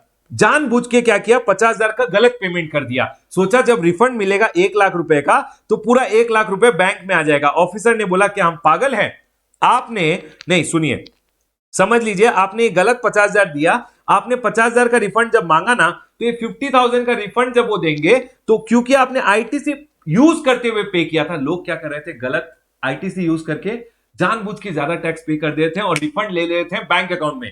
तो गवर्नमेंट ने बोला हम बैंक में क्यों रिफंड देंगे, अगर आपने ओरिजिनली पे किया था यूजिंग आईटीसी तो रिफंड भी हम डाल देंगे ई क्रेडिट लेजर में। और जब ई क्रेडिट लेजर में डालना है तो ऑफिसर क्या करेगा, इसमें रिफंड ऑर्डर जब इशू करेगा तो सर इस अमाउंट के लिए रिफंड ऑर्डर नहीं देगा, इस अमाउंट के लिए PMT 03 इशू करेगा और अमाउंट को वापस डाल देगा आपने गलती से पे किया क्रेडिट आईटीसी यूज करके ना, तो हम वापस भी देंगे आईटीसी में ही। यही बोल रहा है ऑफिसर, यहां पे बोल रहा है रिफंड अगर जो भी अमाउंट सैंक्शन किया है आउटस्टैंडिंग डिमांड वगैरह काटते हुए हम पेमेंट ऑर्डर इशू कर देंगे। तो सर अगर आपने क्रेडिट से ही पे किया था GST PMT 03 for recrediting amount as ITC in the e credit ledger, बस इतना ध्यान रखिएगा। अगर आपने ओरिजिनली पे किया था through your E credit laser तो आपको रिफंड भी क्रेडिट में ही मिलेगा। सर अगर आपने ओरिजिनली कैश के थ्रू पे किया था तो रिफंड भी आपके कैश लेजर में ही आ जाएगा। आ जाइए, अब सुनिए बाबा टीम क्रेसी, देखिए आपका जो क्वेश्चन है उसका आंसर यहां है। Rule number 92(1)A is not applicable to tax paid on zero rated supply and deemed export. जो जीरो रेटेड सप्लाई होती है उनके लिए, लोग जो आईटीसी यूज करके जीरो रेटेड सप्लाई में टैक्स वगैरह का पेमेंट करते हैं, उसके लिए रिफंड आपके बैंक अकाउंट में आएगा, उसके लिए कोई टेंशन की जरूरत नहीं है। अगर आपने जीरो रेटेड सप्लाई किया है और डीम्ड एक्सपोर्ट किया है तो उस केस में अमाउंट आपको बैंक अकाउंट में ही रिफंड दिया जाएगा। ठीक है सर, ये पॉइंट क्लियर है। चलिए बाबा आगे बढ़ते हैं। अब सुन लीजिए, मैंने आपको अभी तक क्या पढ़ाया, मैंने आपको पूरा चैप्टर ऑफ रिफंड पढ़ा दिया। सुन लीजिए, मैं आपको फिर से बोल रहा हूं, मैंने क्या किया स्टार्ट, मैंने किया रेलेवेंट डेट से स्टार्ट। डिफरेंट डिफरेंट सिचुएशन मैंने आपको बताए और डिफरेंट डिफरेंट सिचुएशन में रेलेवेंट डेट मैंने आपको बता दिया। रेलेवेंट डेट से आपको 2 साल में जाना है एप्लीकेशन लेके। यस सर, एप्लीकेशन लेके जाओगे तो एप्लीकेशन जाएगा RFD 01। सर एप्लीकेशन के साथ डॉक्यूमेंट्री एविडेंस लगाना है, मैंने आपको बता दिया अलग अलग सिचुएशन में क्या क्या डॉक्यूमेंट्री एविडेंस होता है। ठीक है सर, प्लस एक डॉक्यूमेंट्री एविडेंस लगाना है कि सर रिफंड आपको ही बनता है, अनजस्ट एनरिचमेंट नहीं है। 5 सिचुएशन में ये अनजस्ट एनरिचमेंट का प्रूफ देने की भी जरूरत नहीं है। अनजस्ट एनरिचमेंट का प्रूफ होता है अगर 2 लाख या 2 लाख से ज्यादा है तो CA certificate, otherwise self certification करने से चलेगा। ठीक है सर, एक बार एप्लीकेशन लगाया तो ARN नंबर जनरेट हो जाएगा। उसके 15 दिन में ऑफिसर एक्नॉलेजमेंट दे देगा। एक्नॉलेजमेंट नहीं देगा तो डेफिशिएंसी मेमो दे देगा। डेफिशिएंसी मेमो देगा तो नया एप्लीकेशन लगाना पड़ेगा। अगर एक्नॉलेजमेंट दे दिया उसके 7 दिनों में सर प्रोविजनल रिफंड दिया जाता है जीरो रेटेड सप्लायर को। ठीक है सर, ये पॉइंट क्लियर है। प्रोविजनल रिफंड ऑर्डर होता है RFD 04 एंड पेमेंट ऑर्डर होता है RFD 05, जिसके बेसिस पे PFMS के वेबसाइट से डिसबर्समेंट हो जाता है। ठीक है सर, एक बार एक्नॉलेजमेंट आ गया, एप्लीकेशन से लेके 60 दिनों में अमाउंट आपके बैंक अकाउंट में आ जाना चाहिए। तो इसके पहले ही ऑफिसर क्या करेगा, अगर उसको रिफंड इनएडमिसेबल लगा तो वो सर क्या करेगा, 08 में आपको और नोटिस देगा, आपको रिप्लाई करना है 09 में। उसके बाद वो या तो सैंक्शन करेगा रिफंड एडमिसिबल मानते हुए सैंक्शन कर देगा, या रिजेक्शन ऑर्डर दे देगा RFD 06 में। अगर रिफंड सैंक्शन किया गया तो RFD 06 में आपको रिफंड सैंक्शन ऑर्डर दिया जाएगा। उससे अगर कोई भी एडजस्टमेंट वगैरह करना है करते हुए रिमेनिंग अमाउंट का पेमेंट ऑर्डर दे दिया जाएगा। ठीक है सर, अगर विदहोल्ड करना है तो ऑफिसर विदहोल्ड भी कर सकता है RFD 07 पार्ट ए में। विदहोल्ड रिफंड को रिलीज अगर करना है RFD 07 पार्ट बी में। ठीक है सर, ये पॉइंट भी क्लियर है। याद रखिएगा, जैसे पेमेंट किया था वैसे ही रिफंड मिलेगा। पेमेंट किया यूजिंग क्रेडिट तो रिफंड भी क्रेडिट में ही वापस रिटर्न किया जाएगा। पेमेंट किया था कैश यूज करते हुए तो पेमेंट आपके बैंक अकाउंट में दे दिया जाएगा। जल्दी जल्दी जल्दी बताइए, क्या यहां तक 100% क्लैरिटी है? आगे बढ़ा जाए। यस सर, यहां तक 100% क्लियर है। चलिए आगे बढ़ते हैं। अब सुनिए, अगर 60 दिनों में आपके बैंक अकाउंट में पैसे नहीं आए, अगर 60 दिनों में आपके बैंक अकाउंट में पैसे नहीं आए तो याद रखिएगा, अगर PFMS वेबसाइट से पैसे आने में थोड़ा देरी हो गया तो सर 60 डेज के बाद हमेशा इंटरेस्ट मिलेगा under section number 56 eight the rate of 6% day wise calculation. समझ लीजिए 70 डेज में आपको रिफंड आया तो 10 डेज का आपको इंटरेस्ट दे दिया जाएगा। सर अगर ये एरोनियस रिफंड निकला तो मैंने फ्रॉड वगैरह से लिया है, तो याद रखिएगा डिमांड एंड रिकवरी चैप्टर, जिस दिन एरोनियस रिफंड मिला उसके 3 साल और 5 साल के बीच में आपको डिमांड ऑर्डर आ सकता है और फिर रिकवरी भी किया जा सकता है। मैंने यहाँ डिमांड एंड रिकवरी चैप्टर का लिंकिंग भी डाल दिया। नीचे आ जाइए, नीचे एक पॉइंट लिखा हुआ है, सर मैंने एप्लीकेशन लगा दी और मेरे को अब लग रहा है ओ नो गलत एप्लीकेशन लगा दिया, क्या मैं रिवाइज कर सकता हूं? बेटा रिवाइज करने का कोई प्रोविजन नहीं है, लेकिन अब अमेंडमेंट है कि आप विड्रॉ कर सकते हो application before issuance of RFD 04 provisional refund order, sir RFD 06 sanction order, RFD 05 payment order, sir 07 08 ये सारा इश्यू करने से पहले with respect to refund application अगर आप चाहो तो ये विदहोल्डिंग का जो ऑर्डर होता है या 08 जो शो कॉज नोटिस इशू करते हैं, यहाँ पे इशू एक नोटिस करते हैं ना कि सर अगर आप क्या ऑफिसर को अगर लगता है कि रिफंड रिजेक्ट करना है तो एक नोटिस इशू करता है RFD 08 में। तो बेसिकली बोला गया है अगर आपका ये सारा इशू होने से पहले आप चाहो तो आप विड्रॉ कर सकते हो refund application by filing RFD 01W and on submission of RFD 01W जो भी अमाउंट आपका डेबिट हुआ था e cash ledger e credit ledger में वो रिक्रेडिट कर दिया जाएगा। सर क्या बोला इन्होंने, सुनिए, मैंने एप्लीकेशन डाला, ठीक है, मैंने एक एप्लीकेशन डाला रिफंड के लिए, यहां मैंने एक एप्लीकेशन डाल दिया। एप्लीकेशन डालने के बाद मेरे को लगा RFD 01 में कि गलती हो गई भाई, तो उस केस में इन्होंने बोला है एक्नॉलेजमेंट समझ लीजिए इश्यू हो गया, कोई बात नहीं RFD 02 में, लेकिन RFD 04 RFD 05 RFD 06 RFD 07 RFD 05 RFD 08 ये सब इश्यू नहीं हुए हैं। तो इन्होंने बोला आप एक काम कर सकते हो, जैसे ही आपका एक्नॉलेजमेंट इश्यू हो गया उसके बाद आपको लगा कि आपने गलत एप्लीकेशन लगा दिया है तो विड्रॉ कर लीजिए। आप अगर एप्लीकेशन विड्रॉ कर लोगे तो इन्होंने बोला कि जब एप्लीकेशन आपने लगाया था तो जो भी अमाउंट आपके ई कैश लेजर या ई क्रेडिट लेजर में डेबिट किया गया था उसको जब आप एप्लीकेशन विड्रॉ करोगे 01W लगाओगे जब रिक्रेडिट कर दिया जाएगा अमाउंट को ई कैश लेजर या ई क्रेडिट लेजर में, क्योंकि आपने एप्लीकेशन को विड्रॉ कर लिया। एप्लीकेशन विड्रॉ करने के लिए, फाइल करने के लिए RFD 01, विड्रॉ करने के लिए RFD 01W, withdraw, W for withdraw. ठीक है सर, पॉइंट क्लियर है। सर एक पॉइंट है कि अगर मेरे को ई कैश लेजर का बैलेंस का रिफंड चाहिए, बाबा ई कैश लेजर के बैलेंस के रिफंड के लिए हमेशा इन्होंने बोला है जो आप GSTR 3, 4, 5 फाइल करते हो उसी में टिक कर देना, रिफंड आ जाएगा। एक्चुअली वो होता नहीं है, प्रैक्टिकल लाइफ में देखोगे तो आपको RFD 01 फाइल करते हुए, एप्लीकेशन फाइल करते हुए रिफंड लेना पड़ता है। Can be claim through return in GSTR 3, 4 and 7, ये बोला है इन्होंने, लेकिन प्रैक्टिकल लाइफ में देखोगे तो आपको रिफंड एप्लीकेशन ही लगाना पड़ता है। एग्जाम में क्या लिखोगे? एग्जाम में ये लिखोगे कि अगर ई कैश लेजर का बैलेंस का रिफंड चाहिए तो रिटर्न के थ्रू ही क्लेम करना है, ये लिख के आइएगा। सर CTP NRTP याद रखिएगा, casual taxable person, NRTP non resident taxable person, application जब लगाता है, सुनिए, एप्लीकेशन जब लगाता है तो सर एप्लीकेशन लगाते हुए एडवांस में टैक्स देता है। अब जो एडवांस में टैक्स दिया है उसका अगर रिफंड चाहिए तो बेटा एक काम कर, सारे रिटर्न फाइल कर दे, जितने पीरियड के लिए तूने रजिस्ट्रेशन लिया है उतने पीरियड के लिए जो भी रिटर्न है सारे फाइल कर दे, उसके बाद रिफंड एप्लीकेशन लगाना। Advance tax paid refund claim in the last return, मतलब बेसिकली जो आपका लास्ट रिटर्न फाइल कर रहे हो उसमें आप रिफंड क्लेम कर सकते हो। ठीक है सर, पॉइंट क्लियर है। सर अनयूटिलाइज ITC का रिफंड नहीं मिलेगा, कब कब नहीं मिलेगा? एग्जाम में पूछ सकते हैं कब कब आपको अनयूटिलाइज्ड ITC का रिफंड नहीं मिलेगा। If goods are exported are subject to export duty, जो आपने एक्सपोर्ट किए गुड्स उस पे एक्सपोर्ट ड्यूटी लग रहा है तो गवर्नमेंट बोल रहा है अनयूटिलाइज्ड ITC का हम रिफंड नहीं देंगे।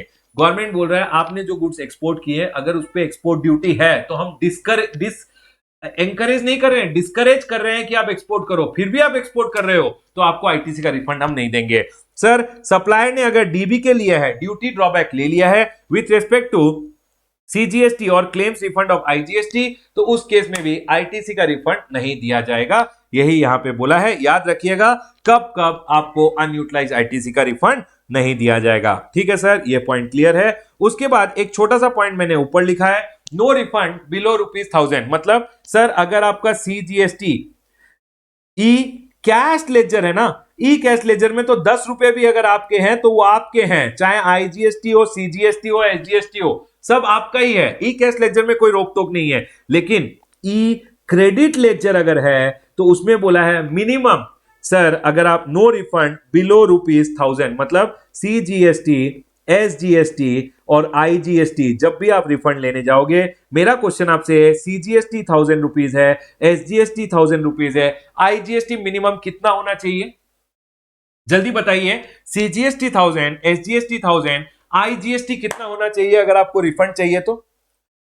CGST 1000, SGST 1000 मिनिमम, IGST कितना होना चाहिए अगर आप रिफंड मांग रहे हो? जल्दी जल्दी जल्दी बताइए।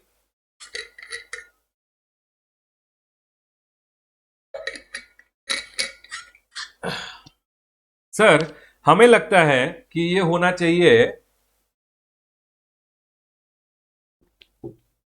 2000 रुपीज, लेकिन ये 2000 नहीं, ₹1000 ही है। याद रखिएगा, चाहे CGST हो, चाहे SGST हो, चाहे IGST हो, मिनिमम बिलो ₹1000 आपको रिफंड नहीं दिया जाएगा। CGST, SGST एंड IGST तीनों के लिए ही ₹1000 ही है। ठीक है सर, पॉइंट क्लियर है। यहां मेरा चार्ट खत्म होता है, जो पहला चार्ट था। सुन लीजिए, फिर से बोल रहा हूं, इधर अमेंडमेंट क्या है। पहला बात, अगर आपने समझ लीजिए गलत CGST SGST दे दिया, अब गलत CGST SGST का रिफंड लेना है, करेक्ट IGST पे कर दिया, जिस दिन करेक्ट टैक्स पे किया उसके 2 साल में जाना है, करेक्ट टैक्स के 2 साल में जाना है, ये पहला अमेंडमेंट। सेकेंडली, डेफिशिएंसी मेमो के लिए आपने एप्लीकेशन दिया, यहां डेफिशिएंसी मेमो आ गया, एप्लीकेशन से लेके डेफिशिएंसी मेमो का जो टाइम था वो टाइम आपको एडिशनल दे दिया जाएगा 2 साल के साथ। ठीक है सर, ये पॉइंट क्लियर है। थर्डली, जब भी आपका ऑफिसर विदहोल्ड करेगा, सुनिए, कंप्लीट एडजस्टमेंट का डिटेल आपको RFD 07 पार्ट ए में दिया जाता था, अब नहीं दिया जाएगा। कंप्लीट एडजस्टमेंट का कोई RFD 07 इशू नहीं होगा। विदहोल्डिंग के लिए RFD 07 पार्ट ए होगा, release of withheld refund RFD 07 part B होगा। सर और एप्लीकेशन विड्रॉ करना है तो RFD 07 नहीं, RFD 01W फाइल करोगे, जब रिफंड एप्लीकेशन को विड्रॉ करना है, और जब रिफंड एप्लीकेशन विड्रॉ करोगे तो जो भी अमाउंट डेबिट किया था e cash ledger, e credit laser को, उसको रीक्रेडिट कर दिया जाएगा। जल्दी जल्दी जल्दी बताइए, क्या ये चार्ट 100% सबको क्लियर हो गया है? क्या हम आगे बढ़ सकते हैं? Yes sir, are we all 100% clear with the first chart? चलिए, ये चार्ट सबको क्लियर हो गया है, आगे आ जाइए नेक्स्ट चार्ट में। अब जब आप नेक्स्ट चार्ट में आओगे तो नेक्स्ट चार्ट बात कर रहा है सेक्शन नंबर 56 का, इंटरेस्ट ऑन डिलेड रिफंड। अगर आपको रिफंड 60 दिनों में नहीं दिया गया तो ये सिर्फ इतना ही बोलता है कि आपको अगर 60 दिनों में नहीं दिया गया, 60 दिनों के बाद दिया गया, जितना लेट देंगे उसके लिए 6% का इंटरेस्ट आपको दिया जाएगा। 6% का इंटरेस्ट ही नोटिफाइड है और आपको 6% का इंटरेस्ट ही दिया जाएगा। ठीक है सर, जब भी आपको रिफंड 60 दिनों में नहीं दिया जाएगा फ्रॉम एप्लीकेशन 60 डेज, तो 60 दिनों के बाद जो भी टाइम लिमिट होगा उसमें आपको इंटरेस्ट मिलेगा। मैंने आपको ऑलरेडी बोल दिया अंडर सेक्शन नंबर 56। ठीक है सर, ये पॉइंट क्लियर है। उसके बाद सुनिए section number 57, 58 and rule number 97 जो कंज्यूमर वेलफेयर फंड के बारे में बात करता है। ये कंप्लीटली तीनों थियोरेटिकल टॉपिक है जो बच्चे इग्नोर कर देते हैं, लेकिन मैंने यहां डाल दिया है। क्यों डाला है सर आपने? क्योंकि ये सेल्फ स्टडी का कंटेंट है, आपको पढ़ के जाना चाहिए, छोड़ने की जरूरत नहीं है। प्लीज पढ़ के जाइएगा, एटलीस्ट एक बार पढ़ के जाइएगा, एग्जाम में आ गया तो 3 मार्क के लिए आ सकता है। यूं तो सी ग्रेडेड टॉपिक है ये इन द रिफंड का चैप्टर। रिफंड का चैप्टर तो ए ग्रेडेड है, लेकिन रिफंड के चैप्टर में कंज्यूमर वेलफेयर फंड का जो ये 3 टॉपिक है ये सी ग्रेडेड टॉपिक है, लेकिन फिर भी एक छोटा सा क्वेश्चन पूछ ले, इसलिए इसको मैंने यहां पे डाला है। आप घर में पढ़ लीजिएगा, सेल्फ स्टडी है, मैं नहीं पढ़ाऊंगा। चलिए आगे आ जाइए। अब सुनिए, अब आता है सेक्शन नंबर 89.4 एंड 89.5। ये मैं पढ़ाऊंगा, लेकिन इसके पहले हम लेंगे 5 मिनट का ब्रेक। चलिए फटाफट जाइए, 5 मिनट का ब्रेक लीजिए, उसके बाद कंटिन्यू करेंगे।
हेलो, चलिए बाबा क्लास कंटिन्यू करें।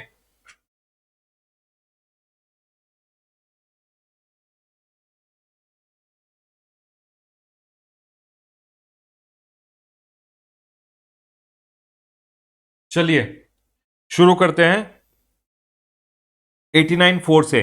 आ जाइए सेक्शन नंबर 89.4 पे। नाउ सर, आपको जब रिफंड दिया जाता है, आपको जब रिफंड दिया जाता है कि सर मैंने किया है एक्सपोर्ट, या समझ लीजिए आपने जीरो रेटेड सप्लाई किया है। जीरो रेटेड सप्लाई में हमेशा अगर आपने एलयूटी या बॉन्ड दिया है तो आपको आईटीसी का रिफंड दिया जाता है। लेकिन ये जो आईटीसी का रिफंड होता है ये कंप्लीट रिफंड नहीं दिया जाता आपको, ये प्रोपोर्शनेट रिफंड दिया जाता है। चलिए समझते हैं कि कैसे ये प्रोपोर्शनेट रिफंड देते हैं। सुनिए, मेरा क्वेश्चन आपसे ये है, मैं अगर एक्सपोर्ट करूंगा, मैं अगर डोमेस्टिक सप्लाई कर रहा हूं तो सर उसमें तो आईटीसी का रिफंड नहीं दिया जाता। यस सर, लेकिन अगर मैं कर रहा हूं zero rated supply on IGST payment तो सर, तो भी उसमें आईटीसी का रिफंड नहीं दिया जाता।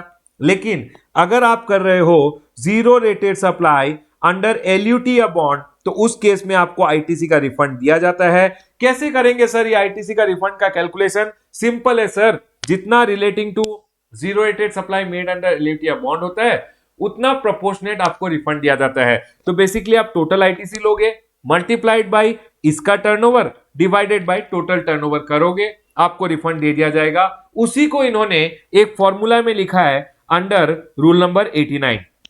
आ जाइए समझते हैं। Rule number 89.4 refund claim in case of zero rated supply. इन्होंने लिखा है कि कितना रिफंड आपको मैक्सिमम दिया जाएगा maximum refund which is admissible, जो आपको आईटीसी का रिफंड मिलता है अंडर सेक्शन नंबर 54(3), जो जीरो रेटेड सप्लाई आप करते हो उसका रिफंड कितना मिलेगा। तो ये बोला है पहले आप लीजिए turnover of zero rated supply of goods plus turnover of zero rated supply of services multiplied by net ITC divided by adjusted turnover. Sir क्या क्या बोला है इन्होंने बोला है जब भी आप रिफंड लेने जाओगे अंडर सेक्शन नंबर 54(3) जो आपका आईटीसी का रिफंड होता है तो वो फॉर्मूला बेस्ड होगा। अंडर 89(4) इन्होंने फॉर्मूला बताया है।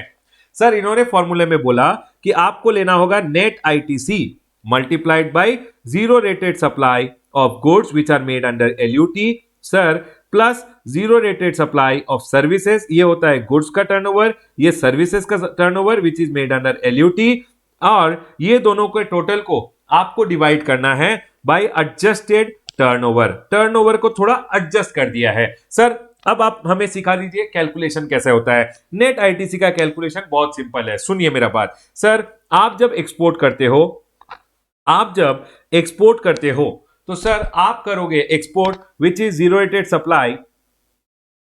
ओके, आप जब इनपुट टैक्स क्रेडिट का मैं अगर बात करूं आपसे तो टोटल इनपुट टैक्स क्रेडिट आपको लेना है, टोटल इनपुट टैक्स क्रेडिट आपको लेना है। और rule number 89(4)(a) and 89(4)(b) related जो होता है आईटीसी जितना होता है उसको आपको रिमूव कर देना है। तो बेसिकली आप क्या करोगे सुनिए, मैं आपको पूरा फॉर्मूला अच्छे से बता देता हूं। ये रहा,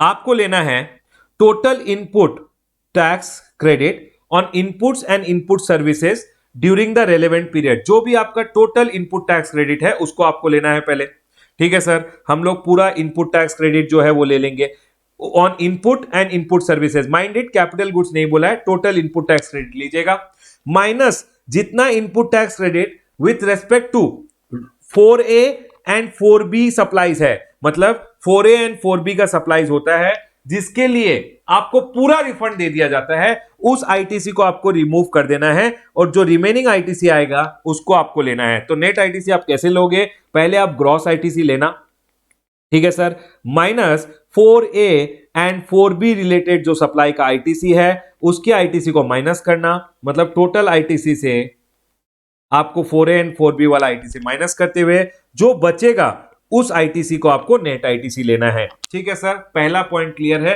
नेट आईटीसी कैसे होगा, ग्रॉस आईटीसी जो इनपुट एंड इनपुट सर्विसेज पे एक पीरियड का है divided by 4A and 4B का जो सप्लाई आपने किया है उस आईटीसी को आपको माइनस कर देना है। ठीक है, अब आया zero rated supply under LUT of bond. सुनिए, जीरो रेटेड सप्लाई जब आप गुड्स का लोगे तो sir zero rated supply goods का कैसे लेंगे, सुनिए यहां पे आप जब जीरो रेटेड सप्लाई ले रहे हो तो जीरो रेटेड सप्लाई एक हो सकता है zero rated supply which is made on IGST payment. IGST payment वाला जीरो रेटेड सप्लाई की बात नहीं कर रहे हैं, ये बोल रहे हैं आपको लेना है zero rated supply which is made under LUT या बॉन्ड। ठीक है सर, एलयूटी या बॉन्ड ले लेंगे, लेकिन जो ये 4A एंड 4B का आईटीसी आपने 4A एंड 4B का हटा दिया ना, आपने 4A and 4B related ITC हटाया तो zero rated supply which is made under LUT या बॉन्ड उसमें भी 4A एंड 4B रिलेटेड जो सप्लाई है उस सप्लाई को भी हटा देना है आपको।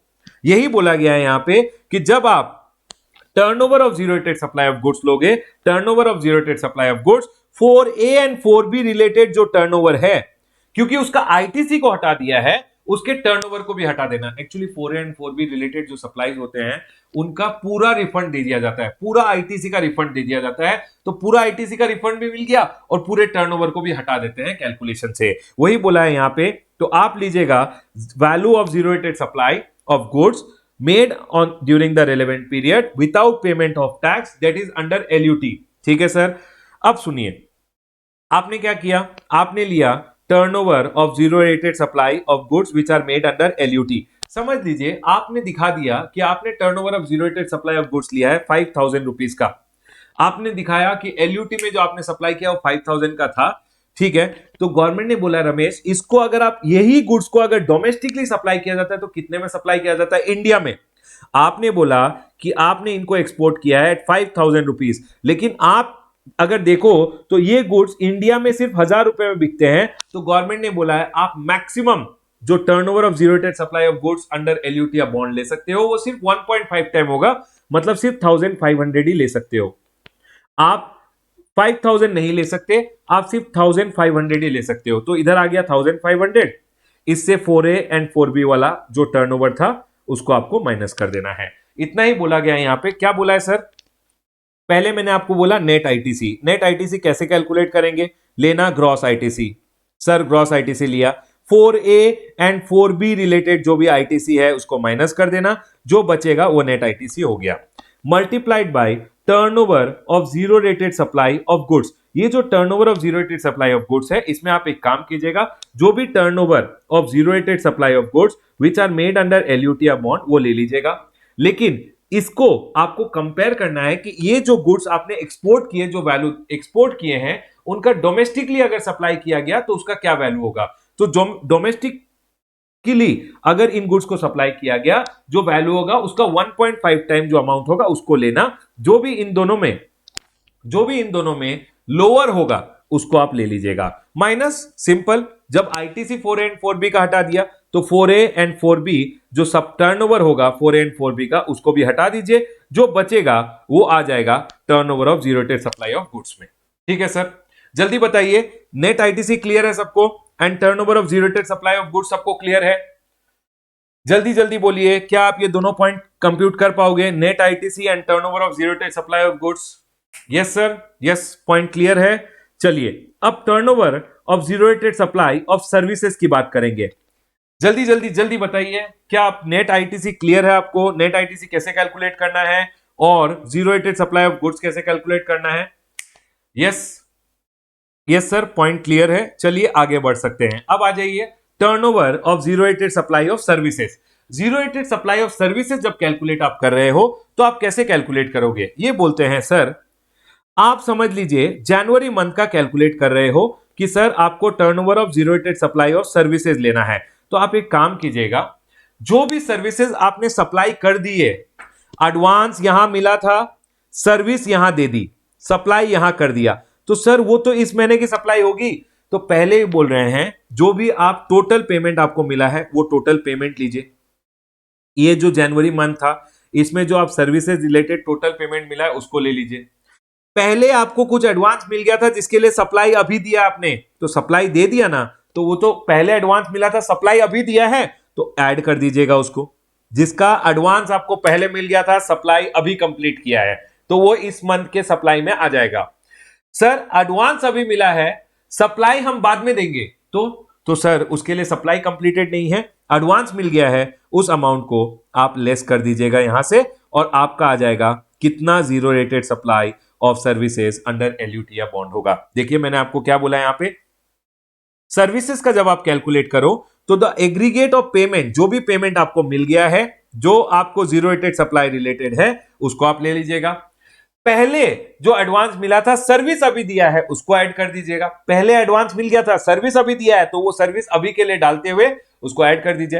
एडवांस मिला है, सर्विस नहीं दिया है, नेक्स्ट मंथ दोगे, तो उसको डिडक्ट कर दीजिएगा। वही बोला गया है, यहां ऐड कीजिएगा और उसको डिडक्ट कीजिएगा जिसका सर्विस अभी तक कंप्लीट नहीं है, for which service has not been completed. Service next month दोगे, एडवांस मिल चुका है, तो उसको डिडक्ट कर देना। जो अमाउंट आएगा वो आएगा turnover with respect to service. देखिए क्या बोला है, turnover of zero rated supply of service means the value of zero rated supply of service made without payment of tax, मतलब एलयूटी या बॉन्ड में जो सर्विस दिया है under bond, calculated in the following manner. जो भी payment मिला है सर्विस रिलेटेड, वो पेमेंट माइनस क्या करोगे सर, जो सर्विस कंप्लीट हो गया, पेमेंट पहले मिल गया था उसको ऐड कर देना, सॉरी जिसका पेमेंट पहले मिल गया था, सर्विस अभी दिया है, उसको ऐड कर देना।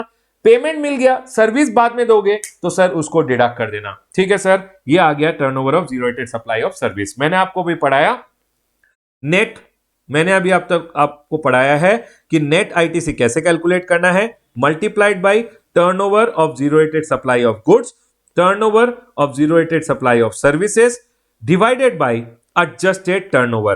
तो सर नेट आईटीसी कैसे कैलकुलेट करेंगे, ग्रॉस आईटीसी ले लेना बेटा, minus 4A and 4B related जो आईटीसी है उसको माइनस करना, जो रिमेनिंग आएगा वो आ गया net ITC. Zero rated supply of goods कैसे कैलकुलेट करोगे सर, गुड्स रिलेटेड उन्होंने सिंपल बोला है, उन्होंने बोला है आप एक काम कीजिए, zero rated supply of goods which are supplied on LUT वो ले लीजिए और इसको कंपेयर कीजिएगा 1.5 टाइम ऑफ द डोमेस्टिकली अगर उस गुड्स को सेल करोगे तो जो अमाउंट होगा इन दोनों में जो भी लोअर होगा उसको लीजिएगा।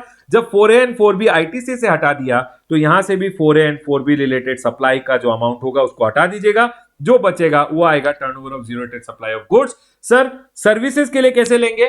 जो भी आपको पेमेंट मिला है सर्विसेज का माइनस क्या करोगे सर, जो सर्विस कंप्लीट है, एडवांस पहले मिला था सर्विस कंप्लीट है उसको ऐड कर देना, एडवांस अभी मिला है सर्विस कंप्लीट नहीं है सर्विस नेक्स्ट मंथ में दोगे उसको डिडक्ट कर देना, वो आ जाएगा turnover of zero rated supply of service. Yes sir, यहां तक पॉइंट क्लियर है क्या सबको?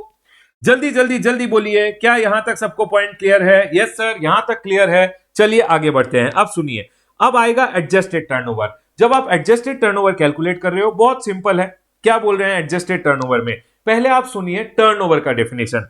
आप टर्नओवर जब भी सुनते हो तो टर्नओवर का मतलब होता है turnover with respect to goods and turnover होता है with respect to services. Yes sir, ये दो सर्विस, टर्नओवर गुड्स का भी होता है, टर्नओवर सर्विस का भी होता है, ठीक है। याद रखिएगा, जब आप न्यूमरेटर में नेट आईटीसी ले रहे हो, क्या आप आईटीसी एग्जाम सप्लाई का लेते हो? आप मेरे को एक बात बताइए, अगर मैं आपसे पूछूं अगर आप डोमेस्टिक सप्लाई कर रहे हो विच इज टैक्सेबल सप्लाई तो क्या उसका आईटीसी मिलेगा? यस सर, उसका आईटीसी आप लेते हो।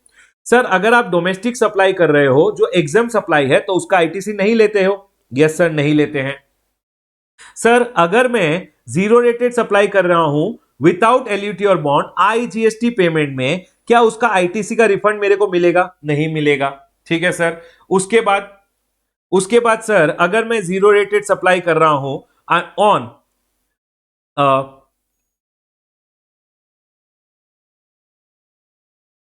हाँ सुनिए, इसका आईटीसी तो आपको मिलेगा, आईटीसी तो आपको मिलेगा, लेकिन आप आईटीसी को एडजस्ट कर लोगे तो सर आईटीसी तो मेरे को मिलेगा।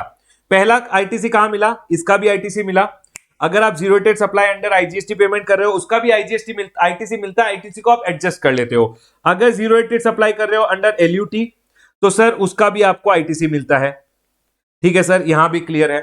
अब मेरे को एक बात बताइए, अगर 4A एंड 4B वाला zero rated supply under LUT या बॉन्ड जो 4A एंड 4B रिलेटेड है, सर उसका आईटीसी का क्या होता है? अरे उसका आईटीसी का तो पूरा रिफंड आपको दे दिया जाता है, तो सर उसको तो हम कैलकुलेशन में यहां टर्नओवर में भी नहीं लेंगे क्योंकि उसका आईटीसी का तो पूरा रिफंड ऑलरेडी दे दिया गया है।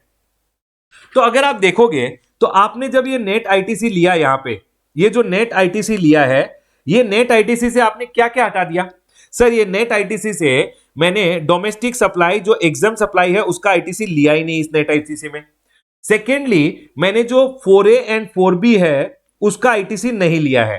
तो एक काम कीजिए ना, एडजस्टेड टर्नओवर जब ले रहे हो, एडजस्टेड टर्नओवर में भी ये दोनों का टर्नओवर हटा दीजिए, क्योंकि आपने नेट आईटीसी में domestic supply with respect to exempt supply नहीं लिया है एंड 4A एंड 4B वाला सप्लाई नहीं लिया है, तो टर्नओवर में भी से भी आप 4A एंड 4B वाला टर्नओवर और डोमेस्टिक सप्लाई जो एग्जाम सप्लाई का टर्नओवर है, टर्नओवर को भी हटा दीजिए। जब आईटीसी हटाया है तो टर्नओवर को भी हटा दीजिए। तो यही सिंपल सा कैलकुलेशन है। सुनिए, आप जब गुड्स का सप्लाई करते हो तो एक होता है domestic supply which is taxable supply, एक होता है domestic supply which is exempt supply, एक होता है zero rated supply on payment of IGST, yes sir, एक होता है zero rated supply on LUT और बॉन्ड, एक होता है जीरो रेटेड सप्लाई जो 4A एंड 4B वाला होता है, ठीक है सर, ये पॉइंट क्लियर है। अब सुनिए, अगर सर्विस का बात करेंगे तो एक डोमेस्टिक सप्लाई जो टैक्सेबल सप्लाई होगा, एक डोमेस्टिक सप्लाई होगा जो एग्जाम सप्लाई होगा, एक होगा zero rated supply on payment of IGST, एक होगा zero rated supply made under LUT या bond. Sir 4A and 4B service का केस में नहीं होता है। क्विकली बोलिए, क्या आपको ये डिवीजन समझ में आया? पहले जल्दी जल्दी जल्दी बताइए, यस और नो, क्या आपको ये डिवीजन समझ में आया कि जब आप टर्नओवर की बात करते हो तो एक डोमेस्टिक टर्नओवर होता है एग्जाम सप्लाई का, टैक्सेबल सप्लाई का, एक जीरो रेटेड सप्लाई होता है आईजीएसटी पेमेंट, एक जीरो रेटेड सप्लाई होता है एलयूटी का, एक जीरो रेटेड सप्लाई होता है 4A एंड 4B। उसके अलावा अगर सर्विस का बात करोगे, एक डोमेस्टिक सप्लाई ऑफ सर्विस होगा, एक डोमेस्टिक सप्लाई ऑफ सर्विस होगा वो जो एग्जेम्प्ट होता है, एक जीरो रेटेड सप्लाई होता है, एक zero rated supply under LUT होता है। मैंने क्या किया, डिवीजन कर दिया। इन्होंने क्या किया है, इसमें से इसको लिया है एडजस्टेड टर्नओवर में, इसको लिया है एडजस्टेड टर्नओवर में, ठीक है। नहीं, ये जो एग्जाम सप्लाई रिलेटेड है इसको एडजस्टेड टर्नओवर में नहीं लेंगे। क्यों सर? क्योंकि इसका जब आईटीसी नहीं आया है तो इसको एडजस्टेड टर्नओवर में भी नहीं लेंगे, ठीक है। इसको एडजस्टेड टर्नओवर में लिया है, इसको एडजस्टेड टर्नओवर में लिया है। जब इस आईटीसी में ही 4A and 4B नहीं लिया तो सर इसको भी एडजस्टेड टर्नओवर में नहीं लिया। तो एडजस्टेड टर्नओवर में ये आया, ये आया और ये आया, ठीक है। पॉइंट क्लियर है। उसके अलावा इन्होंने क्या किया, सर्विसेज में, जल्दी जल्दी मेरे को एक बात बताइए, क्या आपको ये फर्स्ट गुड्स का पॉइंट क्लियर हुआ कि एडजस्टेड टर्नओवर में से 5 में से 2 चीज को छोड़ के 3 को एडजस्टेड टर्नओवर में लेना है? जल्दी बताइए, एग्जाम में क्या ये पॉइंट सबको क्लियर रहेगा कि 5 में से अगर आप ये 5 चीज फिगर कर पाओ एग्जाम में तो 5 में से सिर्फ 3 को आपको एडजस्टेड टर्नओवर में लेना है, ठीक है सर, ये हम फिगर आउट कर लेंगे।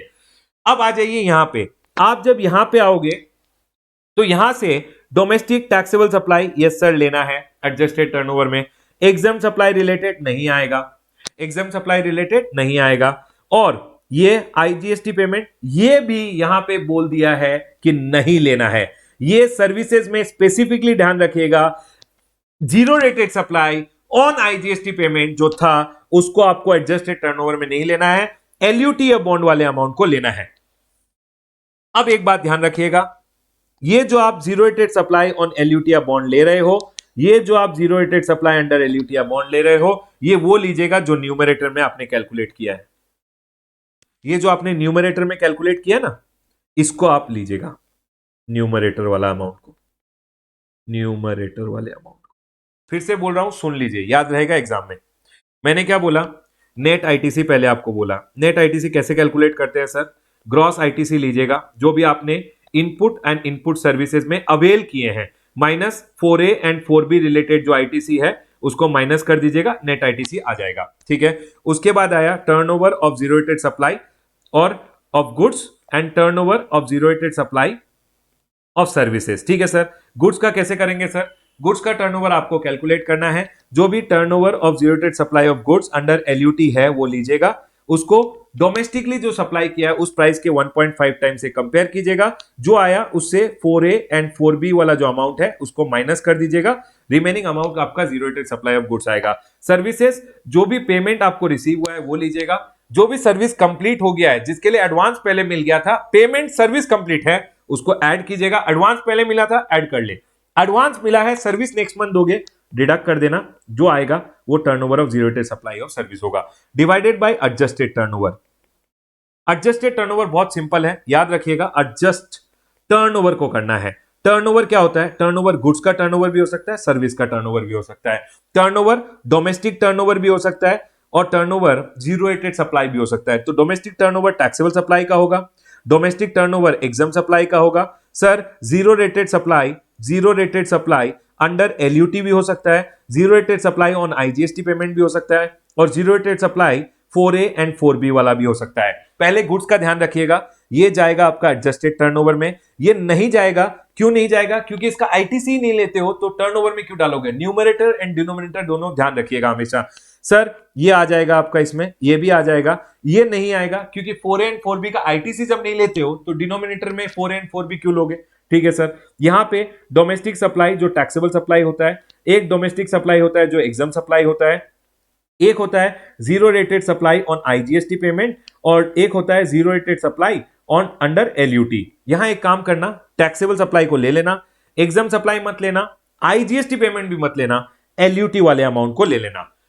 अब एक बात का ध्यान रखिएगा, ये जो zero rated supply on LUT जब आप ले रहे हो, जब एडजस्टेड टर्नओवर में जब ले रहे हो तो इसको वही लेना जो न्यूमरेटर में कैलकुलेट किया था आपने, न्यूमरेटर वाले अमाउंट को लेना। जल्दी बताइए, क्या आपको क्लियर है एडजस्टेड टर्नओवर में क्या क्या इंक्लूड करना है और कैसे कैसे इंक्लूड करना है? क्विकली मेरे को एक हेड्सअप देके बताइए, क्या आप लोगों को समझ में आ गया कि सर क्या क्या इंक्लूड नहीं करना है? एग्जाम में ध्यान रखिएगा, ये सब चीजें आपको इंक्लूड नहीं करनी है और जो इंक्लूड करना है इसको और इसको जो न्यूमरेटर में कैलकुलेट किया था उसी को लेना है, ठीक है सर। पॉइंट क्लियर हो गया है। अब ध्यान रखिएगा, ये जो नोट्स है ये मैं अपलोड कर दूंगा rameshsoni.com फ्री रिसोर्सेज, जाइएगा rameshsoni.com free resources, CA final May 22 folder में आपको ये नोट्स मिल जाएगा, डाउनलोड कर लीजिएगा, यहां पे लिखा हुआ है। ठीक है सर, पॉइंट क्लियर है, आ जाइए। ये मैंने आपको समझा दिया कि टर्नओवर कैसे निकालना है, नेट आईटीसी कैसे निकालना है एंड एडजस्टेड टर्नओवर कैसे निकालना है। उसके अलावा जो सेकंड वाला है, ये turnover of zero rated supply of goods के बारे में बोलता है, और मैंने आपको 1.5 टाइम वाला फॉर्मूला भी बोल दिया है। उसके बाद आ जाइए रूल नंबर 89.5। रूल नंबर 89.5 किसके बारे में बात करता है सर? रूल नंबर 89.5 बात करता है कि अगर आप सप्लाई कर रहे हो एक गुड्स जिसपे 18% जीएसटी है और एक गुड्स जिसपे 12% जीएसटी है, समझ लीजिए आप सप्लाईज खरीद रहे हो, जो इनवर्ट सप्लाईज था उस पे रेट समझ लीजिए एक पे था, एक आइटम पे 28% का हो गया। सर यह समझ लीजिए जो इनवर्ट सप्लाई था एक आइटम पे रेट 18% का है, क्योंकि ये आउटवर्ड सप्लाई पे तो रेट 18% है, तो बाबा ये इन्वर्टेड ड्यूटी स्ट्रक्चर नहीं बना। लेकिन ये जो आउटवर्ड सप्लाई है आप जो सेल कर रहे हो उस पे रेट कम है, इनवर्ट पे रेट ज्यादा है, तो इस रिलेटेड जितना भी इनपुट टैक्स क्रेडिट होगा, इनपुट या इनपुट सर्विसेज रिलेटेड, उसका आपको रिफंड दे दिया जाएगा।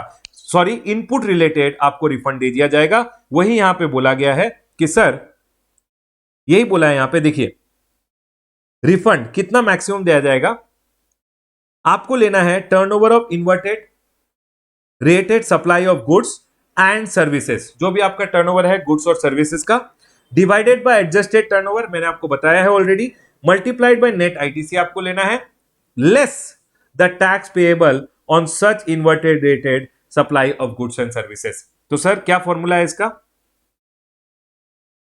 आपको लेना है net ITC multiplied by turnover of inverted duty structure goods divided by adjusted turnover, minus जितना उस पर टैक्स देना था उसको माइनस कर देना, माइनस द टैक्स पेएबल, जो भी आपका आउटवर्ड टैक्स पेएबल था on those inverted duty structure goods and services, उसको माइनस कर देना, जो बचेगा। फॉर एन एग्जांपल 18% था, 18% के लिए 12%, जितना भी पेएबल था 18 के लिए 12 रुपीज पेएबल था, रिमेनिंग 6 रुपीज का आपको रिफंड दे दिया जाएगा। यही बोला है यहां पे, देख लीजिए क्या बोल रहा है ये, refund claim bye person having inverted duty structure, refund of ITC will be calculated as follows. Net ITC लीजिएगा, multiplied by turnover of zero rated supply of goods and services divided by adjusted turnover. Sir वो आपको proportionate amount देगा, minus कीजिए जो भी आपको input tax credit outward supply के लिए यूज करना है उसको माइनस कीजिए, जो रिमेनिंग रहेगा उसका रिफंड मिलेगा, less the tax payable for such inverted rated supply of goods और सर्विसेज, जो बचेगा उसका आपको रिफंड दे दिया जाएगा। वही ये फॉर्मूला है, बहुत इजी फॉर्मूला है, एक दो क्वेश्चन कीजिएगा आराम से समझ में आ जाएगा। मेन इंपॉर्टेंट फॉर्मूला जो समझना था ये था, जिसको मैंने इन डिटेल समझा दिया है। चलिए आगे बढ़ते हैं। उसके बाद कुछ सर्कुलर से, सर्कुलर क्या बोल रहे हैं सर, अगर आपको रिफंड दिया जाएगा in case of refund of unutilised ITC on account of export without payment of IG without payment of tax. Export without payment of tax का मतलब क्या हुआ? Export without payment of tax मतलब LUT में, ठीक है, supplies made to SEZ developer और SEZ unit without payment of tax और accumulated due to inverted due tax structure, the common portal calculates the refund amount as the list of the amount. सुनिए, आप अगर इधर और इधर का refund claim कर रहे हो, तो जब आप रिफंड मांगने जाओगे तो ये बोल रहा है पोर्टल जब कैलकुलेट करेगी तो पोर्टल 3 आइटम में से लोवेस्ट आपको देगी।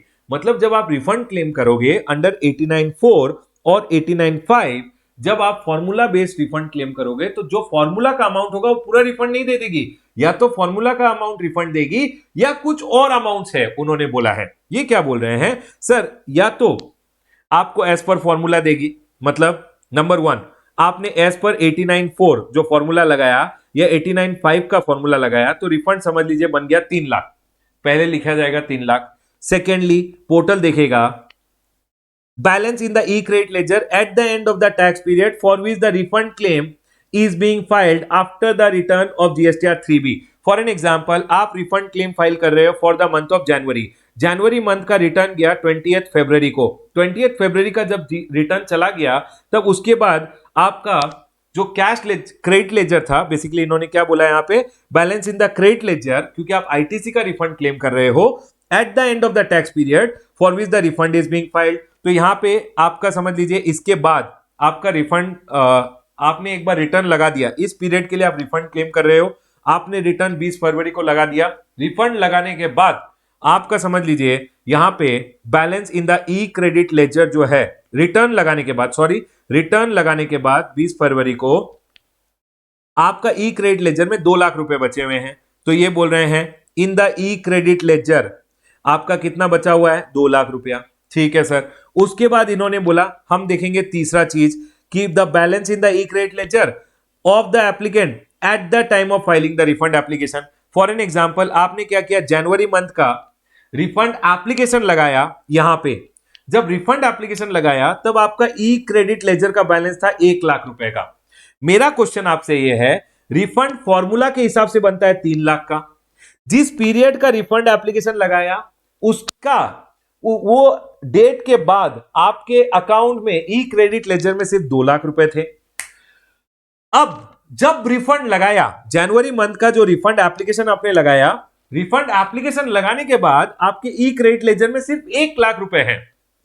यही बोला है यहां पे, देखिए the balance in the e credit laser at the time, मतलब जब लगाने के बाद नहीं, जब लगा रहे थे तब आपके ई क्रेडिट लेजर में सिर्फ 1 लाख रुपए थे। तो आप मेरे को बताइए, अगर आपके ई क्रेडिट लेजर में at the time of filing the refund अगर 1 लाख रुपए थे तो आपको रिफंड कितना का दिया जाएगा, 2 लाख रुपए एज पर फॉर्मूला, 3 लाख रुपए एज पर फॉर्मूला। अरे क्रेडिट लेजर में 1 लाख रुपए ही है, तो ये बोल रहे हैं आपको रिफंड दिया जाएगा लोवेस्ट, जो सबसे लोवेस्ट अमाउंट है उसका रिफंड दिया जाएगा। पहला बात फॉर्मूला के हिसाब से। सेकेंडली, जिस मंथ का रिफंड मांग रहे हो उस मंथ का जब रिटर्न लग गया आपके ई क्रेडिट लेजर में कितना बैलेंस बाकी है।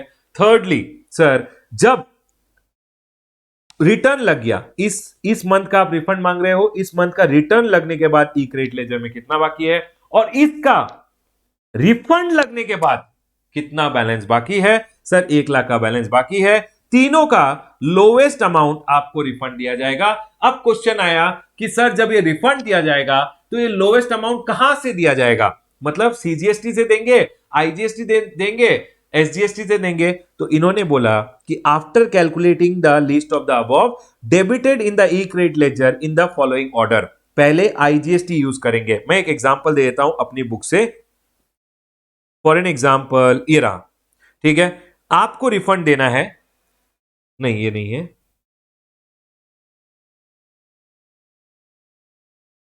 ठीक है छोड़िए, समझ लीजिए आपको रिफंड देना है 1 लाख रुपए का। अब आपके सीजीएसटी बैलेंस भी है, एसजीएसटी बैलेंस भी है, आईजीएसटी बैलेंस भी है, तो 1 लाख रुपया कहां से दिया जाएगा। ये बोल रहे हैं आपका ये जो रिफंड है ये आईजीएसटी से दिया जाएगा पहले, यही बोला है यहां पे, आईजीएसटी पहले पूरा यूज किया जाएगा, उसके बाद CGST and SGST equally use करेंगे। अगर CGST and SGST equally use करके भी आपको पे नहीं किया गया, फिर भी और पे करना है, तो sir in the event of shortfall in the balance available in particular E credit ledger से सीजीएसटी का अकाउंट में बैलेंस शॉर्ट है, तो sir the differential amount to be debited from other E credit ledger balance, मतलब जिसमें balance होगा उससे दे देंगे। तो आपको जो भी रिफंड दिया जाएगा हमेशा याद रखिएगा पहले कहां से रिफंड दिया जाएगा, पहले आपको आईजीएसटी बैलेंस से दिया जाएगा। ठीक है, तो सर समझ लीजिए यहां पे आपका एज पर फॉर्मूला बना 1 लाख रुपए, ई क्रेडिट लेजर में था 2 लाख रुपए, आज जब रिफंड एप्लीकेशन लगा दिया ई क्रेडिट लेजर में है 3 लाख, मतलब आपको देना है सिर्फ 1 लाख रुपए का रिफंड। तो 1 लाख रुपए का रिफंड कहां से दिया जाएगा, ई क्रेडिट लेजर में आईजीएसटी अकाउंट भी है, सीजीएसटी अकाउंट भी है, एसजीएसटी अकाउंट भी है। अब ये जो 1 लाख रुपए देना है वो पहले आपको कोशिश करेंगे जो आईजीएसटी का बैलेंस है उससे दे दे। समझ लीजिए आईजीएसटी में सिर्फ बैलेंस 50,000 का है, तो 1 लाख का रिफंड यहां से 50,000 रुपए दे दिया जाएगा। रिमेनिंग 25,000 कहां से देंगे, पहले सीजीएसटी, समझ लीजिए यहां सिर्फ 20,000 है, यहां समझ लीजिए 40,000 रुपए हैं, तो ये बोल रहे हैं यहां से 20,000 रुपए देंगे, यहां से भी 20,000 रुपए देंगे, हो गया 50, 60, 70, 80, 90। सर अब इक्वली दे दिया सीजीएसटी एंड एसजीएसटी से। अब जो बैलेंस बचा है वो जिस अकाउंट में बचा है उससे दे देंगे। तो यहां पे कितना बैलेंस बचा, 0, यहां कितना बैलेंस बचा है, 20,000 रुपए का बैलेंस बचा हुआ है, तो ये बोल रहे हैं ये 20,000 से आपको हम दे देंगे कितना, सर जो रिमेनिंग 10,000 रुपीज है। तो हमेशा याद रखिएगा पोर्टल कैसे कैलकुलेट करता है आपको जो रिफंड देना है, पोर्टल पहले मिनिमम बैलेंस, मिनिमम जो देना है वो कैसे कैलकुलेट करेगा, पोर्टल बोलेगा पहले आप फॉर्मूला लगाइए, फॉर्मूला के हिसाब से समझ लीजिए आपको रिफंड बनता है 3 लाख रुपए का, ठीक है, नहीं 1 लाख रुपए का, फॉर्मूला आप लगाए और आपको आईटीसी का रिफंड बनता है 1 लाख। ई क्रेडिट लेजर, जो पीरियड का रिफंड आपको दिया जा रहा है उस पीरियड का रिटर्न फाइल होने के बाद ई क्रेडिट लेजर का बैलेंस है 2 लाख रुपए। जब रिफंड एप्लीकेशन लग गया, उस समय जब रिफंड एप्लीकेशन लग रहा था उस समय ई क्रेडिट लेजर का बैलेंस था 3 लाख रुपए, ठीक है, जिसमें था सीजीएसटी, एसजीएसटी एंड आईजीएसटी, ठीक है सर। तो ये बोल रहे हैं आपको जब रिफंड 1 लाख रुपए का देना है तो टोटल 1 लाख रुपए हम आपको, अगर समझ लीजिए आईजीएसटी में बैलेंस बचा हुआ है, समझ लीजिए आईजीएसटी में है 2 लाख रुपए, इधर है 50,000 और इधर है 50,000, तो ये बोल रहे हैं पूरा जो 1 लाख रुपए देना है ये पूरा 1 लाख हम इधर से देते हुए आपको रिफंड कर देंगे और आईजीएसटी बैलेंस बच जाएगा 1 लाख रुपए का। पहले आईजीएसटी से देने की कोशिश करेंगे, फिर सीजीएसटी एसजीएसटी इक्वली नहीं हो पाया तो जिस बैलेंस लेजर में बचा है उससे जिस लेजर में बैलेंस बचा हुआ है उससे आपका पेमेंट कर दिया जाएगा। उसके बाद बोला है एक और सर्कुलर आया कि सर ये जो सर्कुलर है ये बोल रहा है कि सर ये जो रिफंड रिलेटेड एक क्वेरी था, बेसिकली क्या हो रहा है, ये बोल रहे हैं refund restricted to the extent of credit reflected in the GSTR 2A। जितना जीएसटीआर 2A में अपीयर हो रहा है उतने का ही आप रिफंड मांग सकते हो, मतलब उन इनवॉइस रिलेटेड ही आप रिफंड मांग सकते हो जिन इनवॉइसेस का क्रेडिट सप्लायर ने फाइल कर दिया जीएसटीआर 1 में और आपके जीएसटीआर 2A में रिफ्लेक्ट हो रहा है। अब लोगों ने पूछा सर जीएसटीआर 1 अगर सप्लायर फाइल करता है और वो मेरे जीएसटीआर 2A में आ रहा है तो ही मेरे को रिफंड मिलेगा, लेकिन सर आईएसडी इनवॉइस के लिए तो सप्लायर जीएसटीआर 1 नहीं लगाता। बिल ऑफ एंट्री में जो मैंने आईजीएसटी पे किया है उसके लिए तो सप्लायर जीएसटीआर 1 नहीं लगाता। सर अगर रिवर्स चार्ज में मैंने कोई टैक्स पे किया है उसके लिए तो सप्लायर जीएसटीआर 1 नहीं लगाता।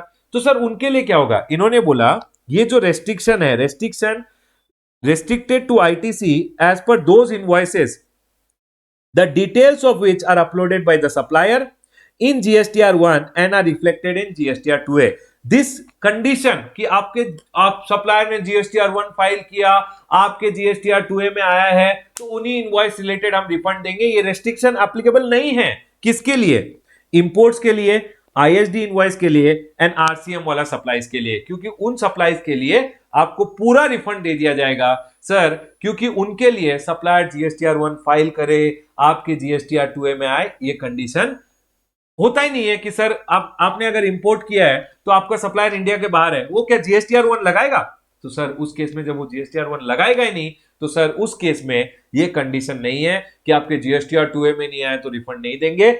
आईएसडी इनवॉइस, आरसीएम वाले सप्लाईज जिसमें आपने रिवर्स चार्ज में टैक्स दिया है और इंपोर्ट्स रिलेटेड रिफंड आपको पूरे दे दिए जाएंगे, उसके लिए ये कंडीशन एप्लीकेबल नहीं है। नेक्स्ट, उसके बाद बोला है inputs ITC of GST paid on input including inward supplies of stores and spare packing material। Officers बोल रहे थे कि रमेश आप जो ये पैकिंग मटेरियल खरीद रहे हो, पैकिंग मटेरियल स्टोर्स वगैरह जो खरीद रहे हो, इसका हम आईटीसी का रिफंड नहीं देंगे। क्या बोल रहा है ऑफिसर? ऑफिसर यहां बोलने की कोशिश कर रहा है ITC shall be available as long as this inputs are used for the purpose of business or for setting of taxable supply including zero rated supply and the ITC is not blocked।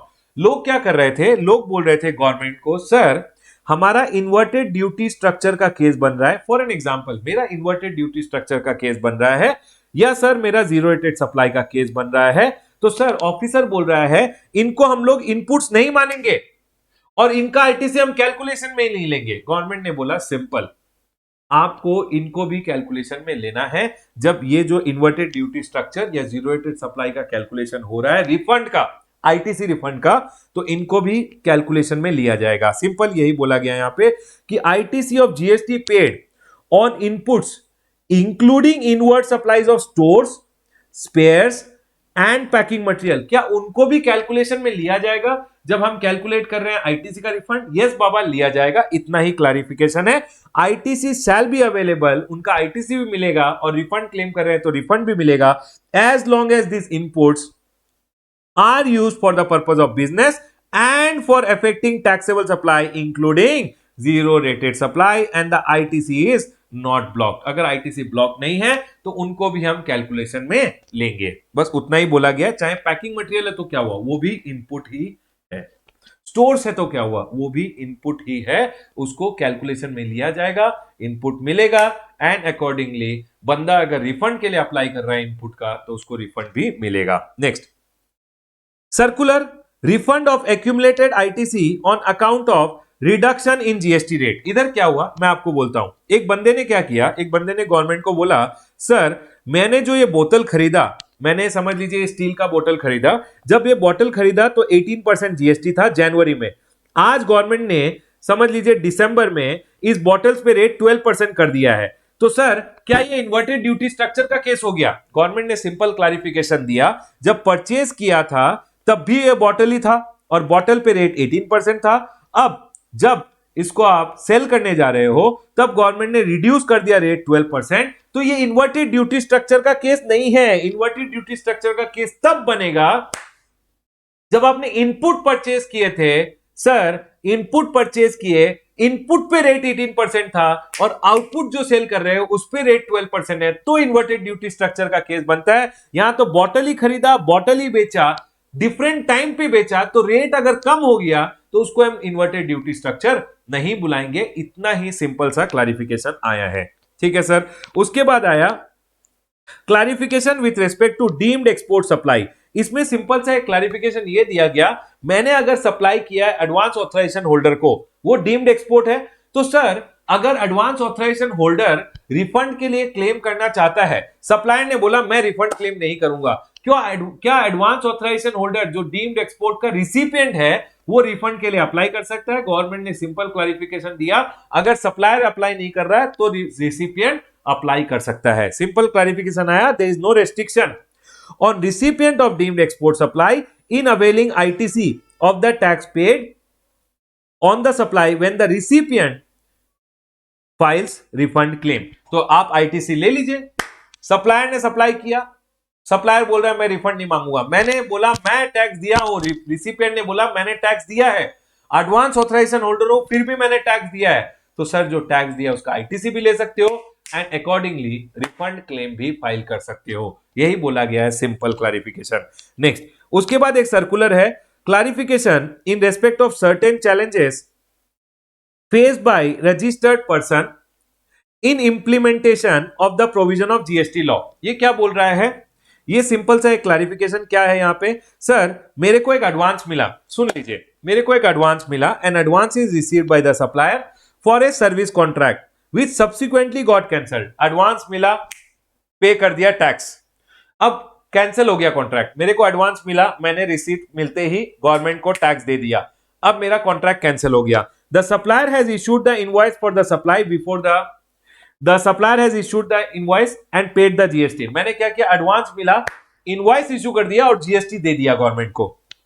Weather he can claim refund of the tax paid और he is required to adjust his liability in the return. मैंने क्या किया, advance मिला, invoice issue कर दिया, GST government को दे दिया, अब ये क्या बोल रहे हैं, ये जो है ये कॉन्ट्रैक्ट ही कैंसिल हो गया, मैंने अब सप्लाई नहीं देना है, मैंने तो टैक्स दे दिया गवर्नमेंट को, अब क्या करूं, तो क्या मैं रिफंड मांगू या एडजस्ट कर लूं? इन्होंने बोला यहां पे क्लैरिफिकेशन, आप एक क्रेडिट नोट दे दीजिए सामने वाले को और डिक्लेयर कर दीजिए उसको जिस मंथ के रिटर्न में, जिस मंथ में आपने इशू सप्लाई वो क्रेडिट नोट इशू किया है उसको रिटर्न में डिक्लेयर कर दीजिए और टैक्स लायबिलिटी एडजस्ट हो जाएगा।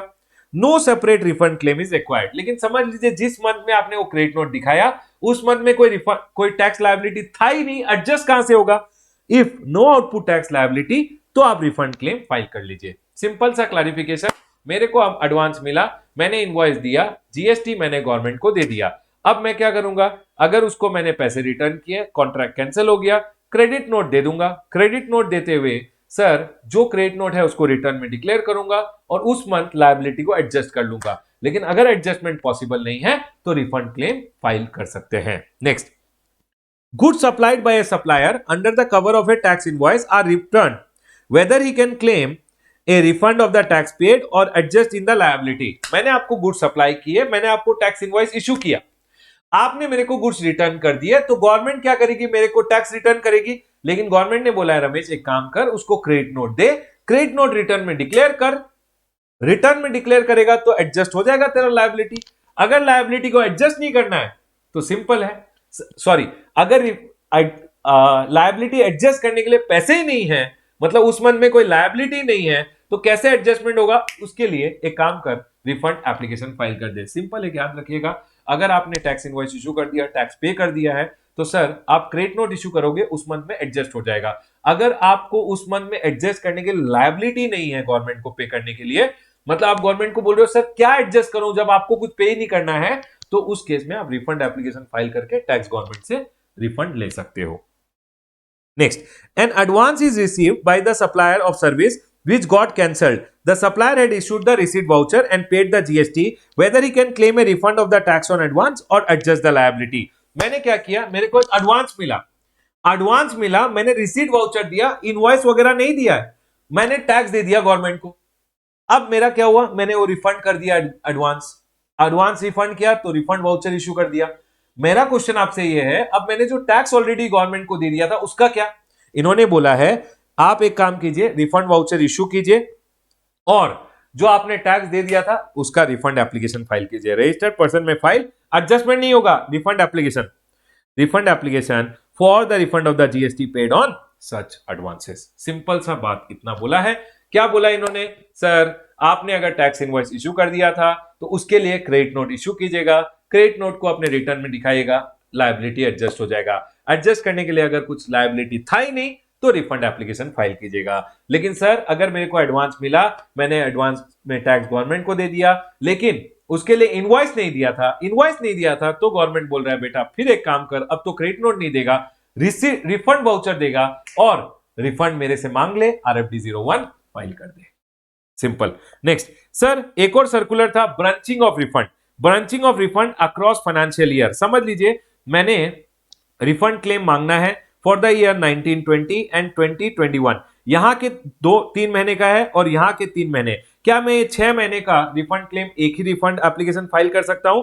RFD 01, क्या मैं 6 महीने का, 3 महीना जो यहां का है और 3 महीना यहां का है, उसके लिए एक रिफंड एप्लीकेशन लगा सकता हूं? हाँ आप लगा सकते हो। Branching of refund application, an applicant may at his option file a refund claim for a tax period by clubbing successive tax period, restriction relax, कोई रेस्ट्रिक्शन नहीं है। आप ये 6 महीने समझ लीजिए रिफंड एप्लीकेशन लगा रहे हो, 3 महीने दूसरे फाइनेंशियल ईयर का है, 3 महीने दूसरे फाइनेंशियल ईयर का है, एक रिफंड एप्लीकेशन लगा सकते हो। ठीक है सर, पॉइंट क्लियर है। यहां मैंने आपको जितने सर्कुलर्स थे वो भी क्लैरिफाई कर दिए। यहां मेरा discussion with respect to the chapter of refunds complete होता है। मजा आया हो तो कमेंट करके जरूर बताइएगा। ए ग्रेडेड चैप्टर है, आपको अच्छे से करके जाना है। डन सर, पॉइंट क्लियर है। यहां मैं अपना डिस्कशन क्लोज करता हूं with the chapter of refunds.